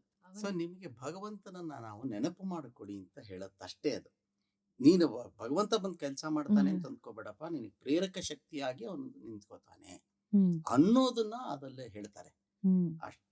ಸಪ್ತಮಂ ದೈವ ಚಿಂತನಂ, ಭಗವಂತನ ನಂಬು ಅಷ್ಟೇ. ಅದು ನಂಬಿಕೆ. ಹ್ಮ್. ಭಗವಂತನ ನಂಬುತ್ತೀಯಾ, ಇಲ್ಲ ನಿನ್ನ ಕಾಯಕವನ್ನ ನಂಬುತ್ತೀಯಾ, ನಿನ್ನ ಶಕ್ತಿಯನ್ನ ನಂಬುತ್ತೀಯಾ, ವಾಟ್ ಎವರ್ ಇಟ್ ಈಸ್, ಆ ಸ್ವರೂಪಗಳು ಬದಲಾಗ್ತಾ ಹೋಗುತ್ತೆ ಅಷ್ಟೇ ವಿನಃ ಅಲ್ಟಿಮೇಟ್ಲಿ ದಿ ಕ್ರಿಯೆ ಏನಿದೆ ದಟ್ ಈಸ್ ದಿ ನಂಬಿಕೆ. ಅಂಡ್ ನಂಬಿಕೆ ನೀವ್ ಹೇಳ್ದಾಗೆ ಸರೆಂಡರೆನ್ಸ್ ಅಂತ ಅಂದ್ರಿ. Total. ನಿನ್ನ ನೀನು ಸಮರ್ಪಿಸ್ಕೋಬೇಕು 100ಕ್ಕೆ 100. Yes. ಈಗ ಮಗು ನಮ್ಮಪ್ಪ ನನ್ನ ಉಳಿಸ್ತಾನೆ ಅಂತ ಗ್ಯಾರಂಟಿ ನಂಬುತ್ತಾನೆ ಅಲ್ವಾ. ತಾಯಿಯ ತೊಡೆ ಮೇಲೆ ನನ್ನ ಮಲಗದ ತಲೆ ಇಟ್ಟರೆ ನಿದ್ದೆ ಬರುತ್ತೆ ಅನ್ನೋ ಒಂದು ನಂಬಿಕೆ. ಅಲ್ಲಿ ಏನೂ ಅನುಮಾನಗಳಿಲ್ಲ. ಇಲ್ಲ. ಕರೆಕ್ಟ್. ಕಟಕನೇ ಆಗಿರ್ಲಿ ತಂದೆ, ಹ್ಮ್. ಆದ್ರೆ ಆ ನಂಬಿಕೆ ಇದೆಯಲ್ಲ, it is not what it is, it is the belief that that person has in him. Very well set. Very well set. ಜೊತೆಗೆ ಸರ್, ತಂದೆ ತಾಯಿಯ ಸಂಸ್ಕಾರ ಅಂತ ಮಾತಾಡ್ತಿದ್ವಿ, ಜೊತೆಗೆ ಕಲೆಯ ಸಂಸ್ಕಾರದ ಬಗ್ಗೆ ಮಾತಾಡೋಣ. ಈ ಧರ್ಮ ಕರ್ಮಗಳು ಅನ್ನೋ ಅಂತ ನಾವು ಮಜಲುಗಳ ಬಗ್ಗೆ ಮಾತಾಡಿದಾಗ ಧರ್ಮ ಅಂದ್ರೆ ಏನು, ಕರ್ಮ ಅಂದ್ರೆ ಏನು ನಿಮ್ ಪ್ರಕಾರ? ಧರ್ಮ ಅಂದ್ರೆ ಕಾಯಕ. ಹಾ. ಕಾಯಕ ಈಸ್ ಧರ್ಮ, ಕೆಲಸ ಈಸ್ ಧರ್ಮ. ಧರ್ಮ. ಹ್ಮ್. ಬೇರೆ ಇನ್ನೇನು ಇಲ್ಲಿ ಜಾತಿ ಅಲ್ಲ. ಅದೇ. ನೋಡಿ, ಕನ್ನಡ ಎಷ್ಟು ಅದ್ಭುತವಾದಂತಹ ಭಾಷೆ ಅಂತಂದ್ರೆ, ಹ್ಮ್. ಪ್ರತಿಯೊಂದಕ್ಕೂ ಒಂದೊಂದು ಪದಕ್ಕೆ ಒಂದೊಂದು ಬೇರೆ ಬೇರೆ ಅರ್ಥವನ್ನ ಕೊಟ್ಟಿದೆ, ಒಂದೊಂದು ಅರ್ಥಕ್ಕೂ ಒಂದೊಂದು ಶಬ್ದವನ್ನ ಇಟ್ಟಿದೆ. ಹ್ಮ್. ನಾವು ಎಲ್ಲವನ್ನು ಮಿಕ್ಸ್ ಮಾಡ್ಕೋತಾ ಇದ್ದೀವಿ. ಹ್ಮ್. ಜಾತಿ ಬಿಡ್ತೀವಿ, ಹ್ಮ್. ಜಾತಿ ಬಿಡ್ತೀವಿ, ಇಲ್ಲ ಧರ್ಮ ಅಂತೀವಿ. ಧರ್ಮ ಅಂದ್ರೆ ಏನು? ಹ್ಮ್. ನಾನು ಮಾಡುವ ಕಾಯಕ ಧರ್ಮ. ಧರ್ಮ. ಧರ್ಮದಿಂದ ಬದುಕಯ್ಯ ಅಂತೀವಿ. ನೀನ್ ಕೆಲಸ ಮಾಡು, ಇದನ್ನ ಧರ್ಮ ಅಂತ ಕರೆದ್ರೆ ವಿನಃ ಜಾತಿಯನ್ನ ಧರ್ಮ ಅಂತ ಕರೆಯಲಿಲ್ಲ. ಸೊ ನಿಮಗೆ ಧರ್ಮ ಇದೆ, ಪ್ರತಿಯೊಬ್ಬನಿಗೂ ತನ್ನದೇ ಆದ ಧರ್ಮ ಇದೆ. ತನ್ನ ಧರ್ಮ ಶ್ರೇಷ್ಠವಾದದ್ದೇನೆ ಅಂದ್ರೆ ನನ್ನ ಕೆಲಸ, ನನ್ನ ಕಾಯಕ, ಇಟ್ ಈಸ್ ಗುಡ್. ಅದನ್ನ ನಾನು ನಿಷ್ಠೆಯಿಂದ ಮಾಡೋದನ್ನ ಧರ್ಮ ಅಂತ ಕರಿಬಹುದು. ಅದು ಬಿಟ್ಬಿಟ್ರೆ ಬೇರೆ ಅದಕ್ಕೆ ವಿಶೇಷವಾದಂತಹ ಒಂದು ಬಣ್ಣವನ್ನ ಕೊಡಬೇಕಾದ ಅಗತ್ಯವೇ ನಾನು ಕಾಣ. ಜಾತಿ ಈಸ್ ಡಿಫರೆಂಟ್, ನಂಬಿಕೆ ಈಸ್ ಡಿಫರೆಂಟ್, ಸತ್ಯ ಈಸ್ ಡಿಫರೆಂಟ್. ಇವೆಲ್ಲವೂ ಬೇರೆ ಬೇರೆ, ಇದಕ್ಕೆ ಬೇರೆ ಬೇರೆ ಅರ್ಥಗಳಿದೆ, ವಿಶೇಷತೆಗಳಿದೆ. ಸೊ ನನ್ನ ಪ್ರಕಾರವಾಗಿ ಧರ್ಮ ಅಂತಂದ್ರೆ ಅದು. ಈಗ ರಂಗಧರ್ಮ ಅಂತೀವಿ, ರಂಗಭೂಮಿಯ ಮೇಲೆ ಕರ್ತವ್ಯವನ್ನ ಮಾಡೋದು ನನ್ನ ಧರ್ಮ. ಇವತ್ತು ಇಲ್ಲಿ ಬಂದು ಕೂತಿದ್ದೀನಿ, ಇಂಟರ್ವ್ಯೂ ಮಾತಾಡ್ಬೇಕಾದ ನನ್ನ ಧರ್ಮ, ನಾ ಮಾತಾಡ್ಬೇಕು. ಸೊ ಧರ್ಮ ಅನ್ನೋದು ಹಾಗಾದ್ರೆ ಜೀವನದಲ್ಲಿ ಜೀವನೋದ್ದಕ್ಕೂ ಆಗಾಗ ಚೇಂಜ್ ಆಗ್ತಾ ಹೋಗ್ತಿರುತ್ತೆ, ಬದಲಾವಣೆ ಆಗ್ತಿರುತ್ತೆ ಅಂತೀರಾ? ಖಂಡಿತವಾಗಿ ಆಗತ್ತಮ್ಮ. ಯಾಕಂದ್ರೆ ಅವತ್ತವತ್ತಿನ ಕಾಲಘಟ್ಟದಲ್ಲಿ ನಾವ್ ಏನೇನ್ ಮಾಡ್ತಿರ್ತೀವಿ ಹ್ಮ್. ಅದಷ್ಟು ಅಂದ್ರೆ ನನ್ನ ಕಾಯಕ. ಹ್ಮ್. ಆ ಕಾಯಕವನ್ನ ಮಾಡುವಾಗ ಕೆಲ್ಸ. ಇಟ್ ಈಸ್ ಇಷ್ಟಷ್ಟೇ. ಹ್ಮ್. ಕೆಲಸಗಳು ಬದಲಾಗ್ತಾ ಹೋಗುತ್ತೆ. ಆಗುತ್ತೆ. ಮದುವೆ ಆಗಕ್ ಮುಂಚಿತವಾಗಿ ನನ್ನ ಧರ್ಮ ಬೇರೆ ಇತ್ತು. ಹ್ಮ್. ಅಪ್ಪ ಅಮ್ಮನಿಗೆ ನಿಷ್ಠೆಯಿಂದ ಇರೋದು ನನ್ನ ಧರ್ಮ ಇತ್ತು. ಆಮೇಲೆ ಒಂದು ಅಡಿಷನಲ್ ಬಂತು, that is my wife. Correct. ಅವಳನ್ನು ನಾನು ಅದು ನನ್ನ ಧರ್ಮವೇ. ಹ್ಮ್. ಅದನ್ನ ಜಾತಿ ಅಂತ ಯಾರು ಅನ್ನಲ್ವಲ್ಲ. ಕರೆಕ್ಟ್. ಮಕ್ಕಳಾಯ್ತು, ಹ್ಮ್. ನನ್ನನ್ನ ಕೇಳಿ ಮಕ್ಕಳು ಹುಟ್ಲಿಲ್ಲ. ಹ್ಮ್. ಯಾರೋ ನಿನ್ನ ಹೊಟ್ಟೆಲ್ ನಾನು ನೀನ್ ನಮ್ಗೆ ಅಪ್ಪನಾಗ್ಬೇಕು ಅಂತ ಅದೇನ್ ಬೇಡ್ಕೊಳ್ಳಿಲ್ಲ. ಹ್ಮ್. ನಾವು ನಮಗ್ ಬೇಕು ಅನ್ನೋದು ಇದಕ್ಕೋಸ್ಕರವಾಗಿ ಮಾಡ್ಕೊಂಡಂಥದ್ದು ಮಕ್ಕಳು. ಹ್ಮ್. ಮಕ್ಕಳು ನಿನ್ನ ಎಷ್ಟು ಕಷ್ಟಪಟ್ಟು ಸಾಕಿದೀನಿ ನಾನು, ಹ್ಮ್. ನಿನಗೆ ವಿದ್ಯೆ ಕೊಡೋದಿಕ್ಕೆ ನಾನು ಹಗಲು ರಾತ್ರಿ ದುಡ್ದಿದ್ದೀನಿ. That is wrong. Correct. This is your dharma. ಫಲಾಫಲಗಳನ್ನ ಕರ್ಮ ಅಂತ ಕರಿತೀವಿ. ಹ್ಮ್. ಅಂಡ್ ಆ ಫಲಾಫಲಗಳು ಭಗವಂತ ಎಲ್ರಿಗೂ ನೋಡಿ, ನನ್ನ ಪ್ರಕಾರವಾಗಿ ಹೇಳ್ಬೇಕಂದ್ರೆ ಹ್ಮ್. ಪ್ರತಿಯೊಬ್ಬನಿಗೂ ಕೂಡ ಭಗವಂತ ಹ್ಮ್. ಒಂದು ಫಲವನ್ನ ನಿನ್ಗೆ ನಿನ್ನ ಶ್ರಮಕ್ಕೆ ತಕ್ಕಂತೆ ಫಲವನ್ನ ಬರೆದು ಬಿಟ್ಟಿದ್ದಾನೆ. He is going to give it to you. ಉಳಿಸ್ಕೊಳ್ಳೋದು ನಿನ್ನ ಸಾಧನೆ, ಓಕೆ. ಬೆಳೆಸ್ಕೊಳ್ಳೋದು ನಿನ್ನ ಸಾಧನೆ. ಕಾಂಪ್ಲಿಕೇಟೆಡ್ ಅಲ್ಲ ಇದು. ವಿತ್ ಎ ಸ್ಮಾಲ್ ಎಕ್ಸಾಂಪಲ್, ಹ್ಮ್. ಸಾಧನೆ ಅನ್ನೋದಕ್ಕೆ ನಿಮಗೆ ಶಕ್ತಿ ಎನ್ನಕ್ಕೂ Sachin Tendulkar and Vinod Kambli both cricketers who were almost equivalent at the age of when they were youngsters and when they started cricket playing. ಇಬ್ಬರಿಗೂ ಕೂಡ ಭಗವಂತ ಕೀರ್ತಿ ಕೊಟ್ಬಿಟ್ಟ. ಒಬ್ಬ ವ್ಯಕ್ತಿ ಉಳಿಸ್ಕೊಂಡ, ಒಬ್ಬ ವ್ಯಕ್ತಿ ಅಳಸೋಯ್ತು. ಅವನ ಹೆಸರು ನಾಮಾವಶೇಷವಾಗಿ ಹೊಟ್ಟೋದ, ವಿನೋದ್ ಕಾಂಬ್ಳೆ. ಇವತ್ತು ಯಾರಿಗೂ ಗೊತ್ತೇ ಇಲ್ಲ. Sachin Tendulkar became the god of cricket. He equally talented people. ಚಿತ್ರರಂಗ ತಗೊಳ್ಳಿ, ಕನ್ನಡ ಚಿತ್ರರಂಗ, ನೂರಾರು ಕಲಾವಿದರು ಬಂದ್ರು, ಸಾವಿರಾರು ಕಲಾವಿದರು ಬಂದ್ರು.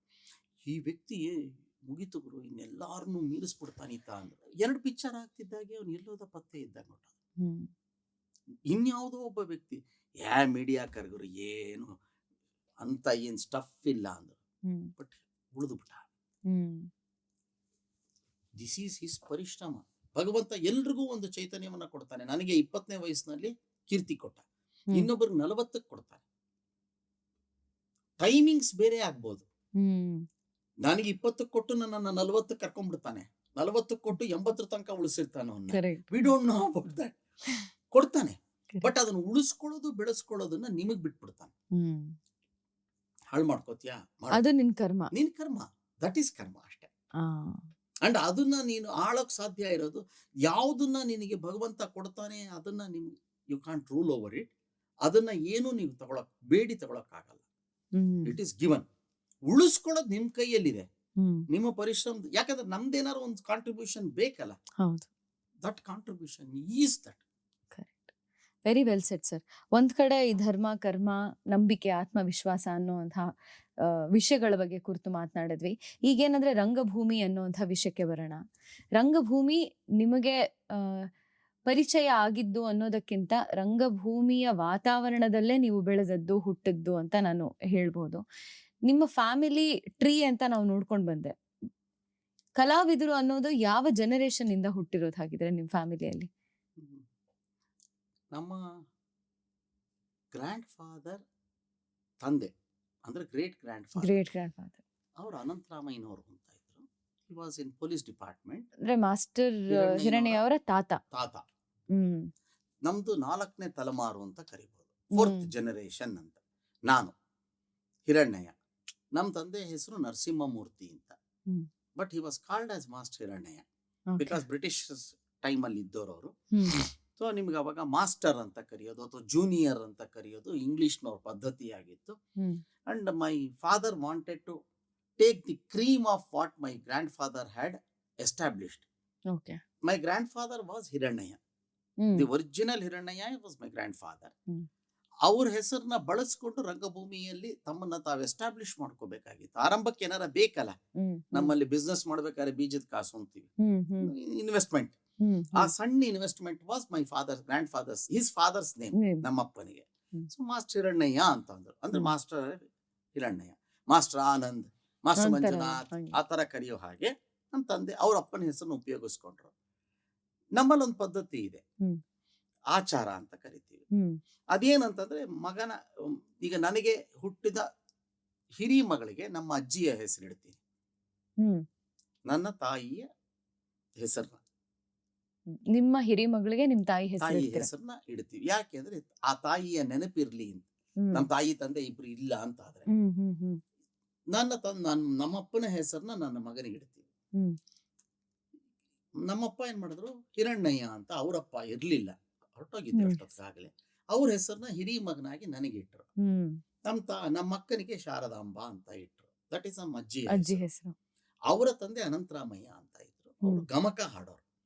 ಗಮಕ ಅಂದ್ರೆ ಜೈಮನಿ ಭಾರತ ಅಂತ ಕರಿತೀವಿ. ಕುಮಾರವ್ಯಾಸನ ಭಾರತ, ಶ್ರೀವನಿತೆಯ ರಸನೆ ವಿಮಲ ರಾಜೀವ ಪೀಠನ ಪಿತನೆ ಜಗಕದಿ ಪಾವನನೆ ಸನಕಾದಿ ಸಜ್ಜನ ನಿಖರದಾತಾರ ರಾವಣ ಸುರಮತನ ಕದುಗಿನ ವೀರ ನಾರಾಯಣ ಅಂತೆಲ್ಲ ಬರುತ್ತೆ. ಅದೊಂದು ಅದ್ಭುತವಾದಂತ ಇಂಟ್ರೆಸ್ಟಿಂಗ್ ಥಿಂಗ್. ಗದಗಿನ ನಾರಾಯಣಪ್ಪ ಅಂತ ಒಬ್ಬಿದ್ರು. ಆತ ಕೂತ್ಕೊಂಡು ಅಲ್ಲಿ ಗದಗಿನಲ್ಲಿ ಒಂದು ದೇವಸ್ಥಾನದಲ್ಲಿ ಜೈಮನಿ ಭಾರತವನ್ನ ಬರೆಯಕ್ಕೆ ಶುರು. ಏನ್ ಭಾರತ ಸರ್? ಜೈಮನಿ ಭಾರತ, ಜೈಮನಿ ಭಾರತ ಕರೀತಾರೆ. ಅಲ್ಲಿ ಕೂತ್ಕೋತಾನಂತೆ. ಆ ವ್ಯಕ್ತಿಯಲ್ಲಿ ಅದನ್ನ ಒಂದು ಕಥೆಯಾಗ ಅಲ್ಲೇ ಹೇಳ್ತಾರೆ. ಇಟ್ಟ ಲೆಕ್ಕಣಿಕೆಯನ್ನ ತೆಗೆಯದಿರುವುದು ಒಂದು ಅಗ್ಗಳಿಕೆ ಅಂತ ಹೇಳ್ತಾರೆ. ಒಂದು ಸಲ ಪೆನ್ನನ್ನ ಇಟ್ಬಿಟ್ರೆ ಅವ್ರ ಕಡೆ ತನಕ ಇಡೀ ಭಾರತವನ್ನ ಬರೆದಿದ್ದು ಕಡೆ ತನಕ 16 ಚಾಪ್ಟರ್ಸ್ ಇತ್ತು. ಅದ್ರಲ್ಲಿ 12 ಏನೋ ಬರೆದ್ರು ಅವರು. ಆ 12 ಚಾಪ್ಟರ್ ನಿಲ್ಲಿಸ್ತಿಲ್ವಂತ, ಹಂಗೆ ಬರ್ಕೊಂಡು ಹೊಟ್ಟೋದ್ರಂತೆ. ಅವ್ರೇನ್ ಹೇಳ್ತಾರೆ ಅಂತಂದ್ರೆ, ಗದಗಿನಲ್ಲಿ ಒಂದು ನಾರಾಯಣನ ಇದ್ದು ಆಂಜನೇಯನ ದೇವಸ್ಥಾನ ಇತ್ತಂತೆ. ದೇವಸ್ಥಾನದ ಹತ್ರ ಕೂತ್ಕೊಂಡಿದ್ರು. ಒಳಗಡೆ ಇಂದ ಒಂದು ಧ್ವನಿ ಬಂತಂತೆ, ನಾನು ಮಹಾಭಾರತವನ್ನ ಹೇಳ್ತಾ ಹೋಗ್ತೀನಿ, ಬರಿತಾ ಹೋಗು ಅಂತ. ಹೇಳಿದ್ಯಾರು? ಅಶ್ವತ್ಥಾಮ, ಒಳಗಡೆ ಚಿರಂಜೀವಿ. ಅಶ್ವತ್ಥಾಮ ಹೇಳ್ತಾ ಹೋದ. ಒಂದು ಪರದೆ ಕಟ್ಬಿಟ್ನಂತೆ. ಪರದೆ ಕಟ್ಟಿ, ಇದು ಜೈಮನಿ ಭಾರತ ಗದಗಿನ ವೀರ ನಾರಾಯಣರ ಕಥೆಯಲ್ಲಿ ಬರುವಂಥದ್ದು. ಇದು ಇಟ್ ಈಸ್ ಹ್ಯಾಪನ್ಡ್ ಥಿಂಗ್. ಪರದೆ ಇತ್ತು. ಆ ಪರದೆ ಹಿಂದೆ ನಿಂತ್ಕೊಂಡು ಹೇಳಿದ್ದೆ, ಯಾವುದೇ ಕಾರಣಕ್ಕೂ ಪರದೆಯನ್ನ ತೆಗೆದು ನೋಡಕ್ ಹೋಗ್ಬೇಡ ನೀನು, ನಾನು ಹೇಳ್ತಾ ಹೋಗ್ತೀನಿ, ಬರಿತಾ ಹೋಗು ಅಂದ್ರು. ಬರಿತಾ ಹೋದ್ರು. ಯಾವಾಗ್ಲೂ ಒಂದ್ಸಲ ಕುತೂಹಲವನ್ನ ತಡೀಲಾರದೆ ನಾರಾಯಣಪ್ಪನಿಗೆ ಪರದೆ ಹಿಂಗ್ ಸರಿಸ್ತಿರಂತೆ. ಅಲ್ಲಿ ಚಿರಂಜೀವಿ ಆಗಿದ್ದಂತಹ ಅಶ್ವತ್ಥಾಮ ಅಭಿನಯಿಸ್ತಿದ್ದಂಥದನ್ನ, ಇಡೀ ಮಹಾಭಾರತವನ್ನು ಅಭಿನಯಿಸ್ತಾ ಇದ್ದ. ನೋಡಿ ಗಾಬರಿಯಾಗಿ ಎದೆ ಹೊಡ್ಕೊಂಡು ನಾರಾಯಣಪ್ಪ ಸತ್ತೋಗ್ತಾರೆ. ಅದಾದ ಮೇಲೆ ಕೃಷ್ಣದೇವರಾಯರ ಕಾಲದಲ್ಲಿ ತಿಮ್ಮಣ್ಣ ಅಂತನೂ ಯಾರೋ ಒಬ್ರು ಸಾಹಿತಿಗಳಿರ್ತಾರೆ, ಕವಿ ಇರ್ತಾರೆ. ಅವ್ರಿಗೆ ಹೇಳಿ ಕೃಷ್ಣದೇವರಾಯರು ಇನ್ ಮಿಕ್ಕಿದ ಅಧ್ಯಾಯವನ್ನ ಕಂಪ್ಲೀಟ್ ಮಾಡು ಅಂತ ಹೇಳ್ತಾರೆ. ಇದು ಗದಗಿನ ವೀರನಾರಾಯಣನ ಚರಿತ್ರೆಯ ಕಥೆ. ಇದು ಈ ಜೈಮನಿ ಭಾರತವನ್ನ 2 ಬರುತ್ತೆ ಅದರಲ್ಲಿ. ಒಂದು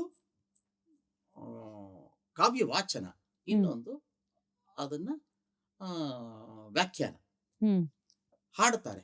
ಶ್ರೀವನಿತೆಯ ರಸನೆ ವಿಮಲ ರಾಜೀವ ಅಂತ ಹಾಡ್ಕೊಂಡು ಒಂದು ಸ್ವರದಲ್ಲಿ ಹಾಡ್ತಾ ಹೋಗ್ತಾರೆ. ಅದನ್ನ ಏನ್ ಹೇಳ್ತಿದೆ ಅದು ಅನ್ನೋದನ್ನ ವ್ಯಾಖ್ಯಾನ ಮಾಡ್ತಾ ಹೋಗ್ತಾರೆ. ಇದು ಒಂದು ಟೀಮ್. ಅದನ್ನ ನಮ್ಮ ತಾತ ಮಾಡೋರಂತೆ. ಅದನ್ನ ತುಂಬಾ ಚೆನ್ನಾಗಿ ಮಾಡೋರಂತೆ. ಅದಾದ್ಮೇಲೆ ನಮ್ಮ ತಾತನ ತಂದೆ, ನಮ್ಮ ತಾತ ಸ್ಟಾರ್ಟೆಡ್ ಹಿರಣ್ಣಯ್ಯ ಮಿತ್ರ ಮಂಡಳಿ. ಮುಂಚೆ he was in AVMs, Mysore Madras ಅಲ್ಲಿ AVM ಪಿಕ್ಚರ್ಸ್ ಅಂತ ಬರುತ್ತೆ. ಅಲ್ಲಿ he was a director there. ನಮ್ಮ ತಾತ ಅಲ್ಲಿ ತಮಿಳ್ನಲ್ಲಿ ಈ ವಿನ್ಸೆಂಟ್ ಕಾಮಿಡೀಸ್ ಅಂತ ಇಂಗ್ಲಿಷ್ ಅಲ್ಲಿ ನೋಡಿರ್ತೀರಿ, ಇಲ್ಲ ಸ್ಲಾಪ್ಸ್ಟಿಕ್ ಕಾಮಿಡೀಸ್ ಅಂತ. ಅದು ಆ ವಿನ್ಸೆಂಟ್ ಕಾಮಿಡೀಸ್ ನ ತಗೊಂಡ್ಬಂದು ಅದನ್ನ ತಮಿಳಲ್ಲಿ ಮಾಡೋಣ, ನೇಟಿವಿಟಿ ಮಾಡೋಣ ಅಂತ AVM ಪಿಕ್ಚರ್ಸ್ ನವ್ರಿಗೆ ಹೊಳಿತಂತೆ. ಅದನ್ನ ರೈಟ್ ಮಾಡಿ ಡೈರೆಕ್ಟ್ ಮಾಡಕ್ಕೆ ತುಂಬಾ ಕಮ್ಮಿ ದುಡ್ಡಿರೋದು, not very much of an investment. ಬರೆಯೋನು ಅವನೇ ಆಗ್ಬೇಕು, ನಿರ್ದೇಶಕನು ಅವನೇ ಆಗಬೇಕು, ಪಾತ್ರವೂ ಮಾಡೋ ಹಾಗಿರ್ಬೇಕು, ಈ ತರ ಹುಡುಕೋರಂತೆ. ಅವ್ರಿಗೆ ನಮ್ಮ ತಾತ ಸಿಗಾಕೊಂಡ್ರು. ಮೈ ತಾತ became an employee in AVM. He use to write ಹೊಟ್ಟೆ ಸಾಪಾ ಡ್ರಾಮಾ, ಆಮೇಲೆ ಈ ತರದ್ದೇನೇನೋ ಒಂದಷ್ಟು ಸಣ್ಣ ವಿನ್ಸೆಂಟ್ ಇನ್ಸಿಡೆಂಟ್ಸ್, ಲಾರ್ಲನ್ ಹಾರ್ಡಿ ತರ ಕಥೆಗಳು ಬರ್ದು ಅದನ್ನ ತಮಿಳು ಅದರಲ್ಲೆಲ್ಲ ಡೈರೆಕ್ಟ್ ಮಾಡಿ ಆಕ್ಟ್ ಮಾಡ್ಕೊಂಡು ಎಲ್ಲ ಮಾಡೋರಂತೆ. ನಮ್ಮ ಅಪ್ಪ, ನಮ್ಮ ಮುಸ್ರಿ ಕೃಷ್ಣಮೂರ್ತಿಗಳು, ಪಂಡ್ರಿಬಾಯಿ ಅವರು, ಆಮೇಲೆ ಚೌಡಯ್ಯನವರು, ನಮ್ಮ ತಾತ, ಇವರೆಲ್ಲ ಸೇರಿ ಪ್ರೊಡ್ಯೂಸ್ ಮಾಡಿ ಡೈರೆಕ್ಟ್ ಮಾಡಿ. ಚೌಡಯ್ಯನವರು ಡಬಲ್ ಆಕ್ಟಿಂಗ್. ಅವತ್ತಿನ ಕಾಲಕ್ಕೆ ಯಾವತ್ತು ಅನ್ಇಮ್ಯಾಜಿನಬಲ್ ಆಗಿ ಮಿರರ್ ಶಾಟ್ಸ್ ಅಂತ ಕನ್ನಡಿಯಲ್ಲಿ ಮನಸ್ಸು ಬಂದು ಮಾತಾಡೋದು. ಇವತ್ತು ಬೇಕಾದ್ರೆ ನೋಟ್ ಮಾಡಿ ಇಟ್ಕೋ, ನಿಮ್ಮ ತಂದೆಗೆ ಏನೇನು ಸೈಡ್ಸ್ ಇಟ್ಟಿದ್ದೀನಿ ಅದಷ್ಟು ನಾನೇ ಹಿಂಗೆ ಮಾಡ್ಕೊಡ್ತೀನಿ. First you achieve all this things. ಏನು ಕನ್ನಡದ ಬಗ್ಗೆ ಎಷ್ಟು ದೊಡ್ಡ ವಿಶಾಲವಾದಂಥ ಅಲ್ವಾ?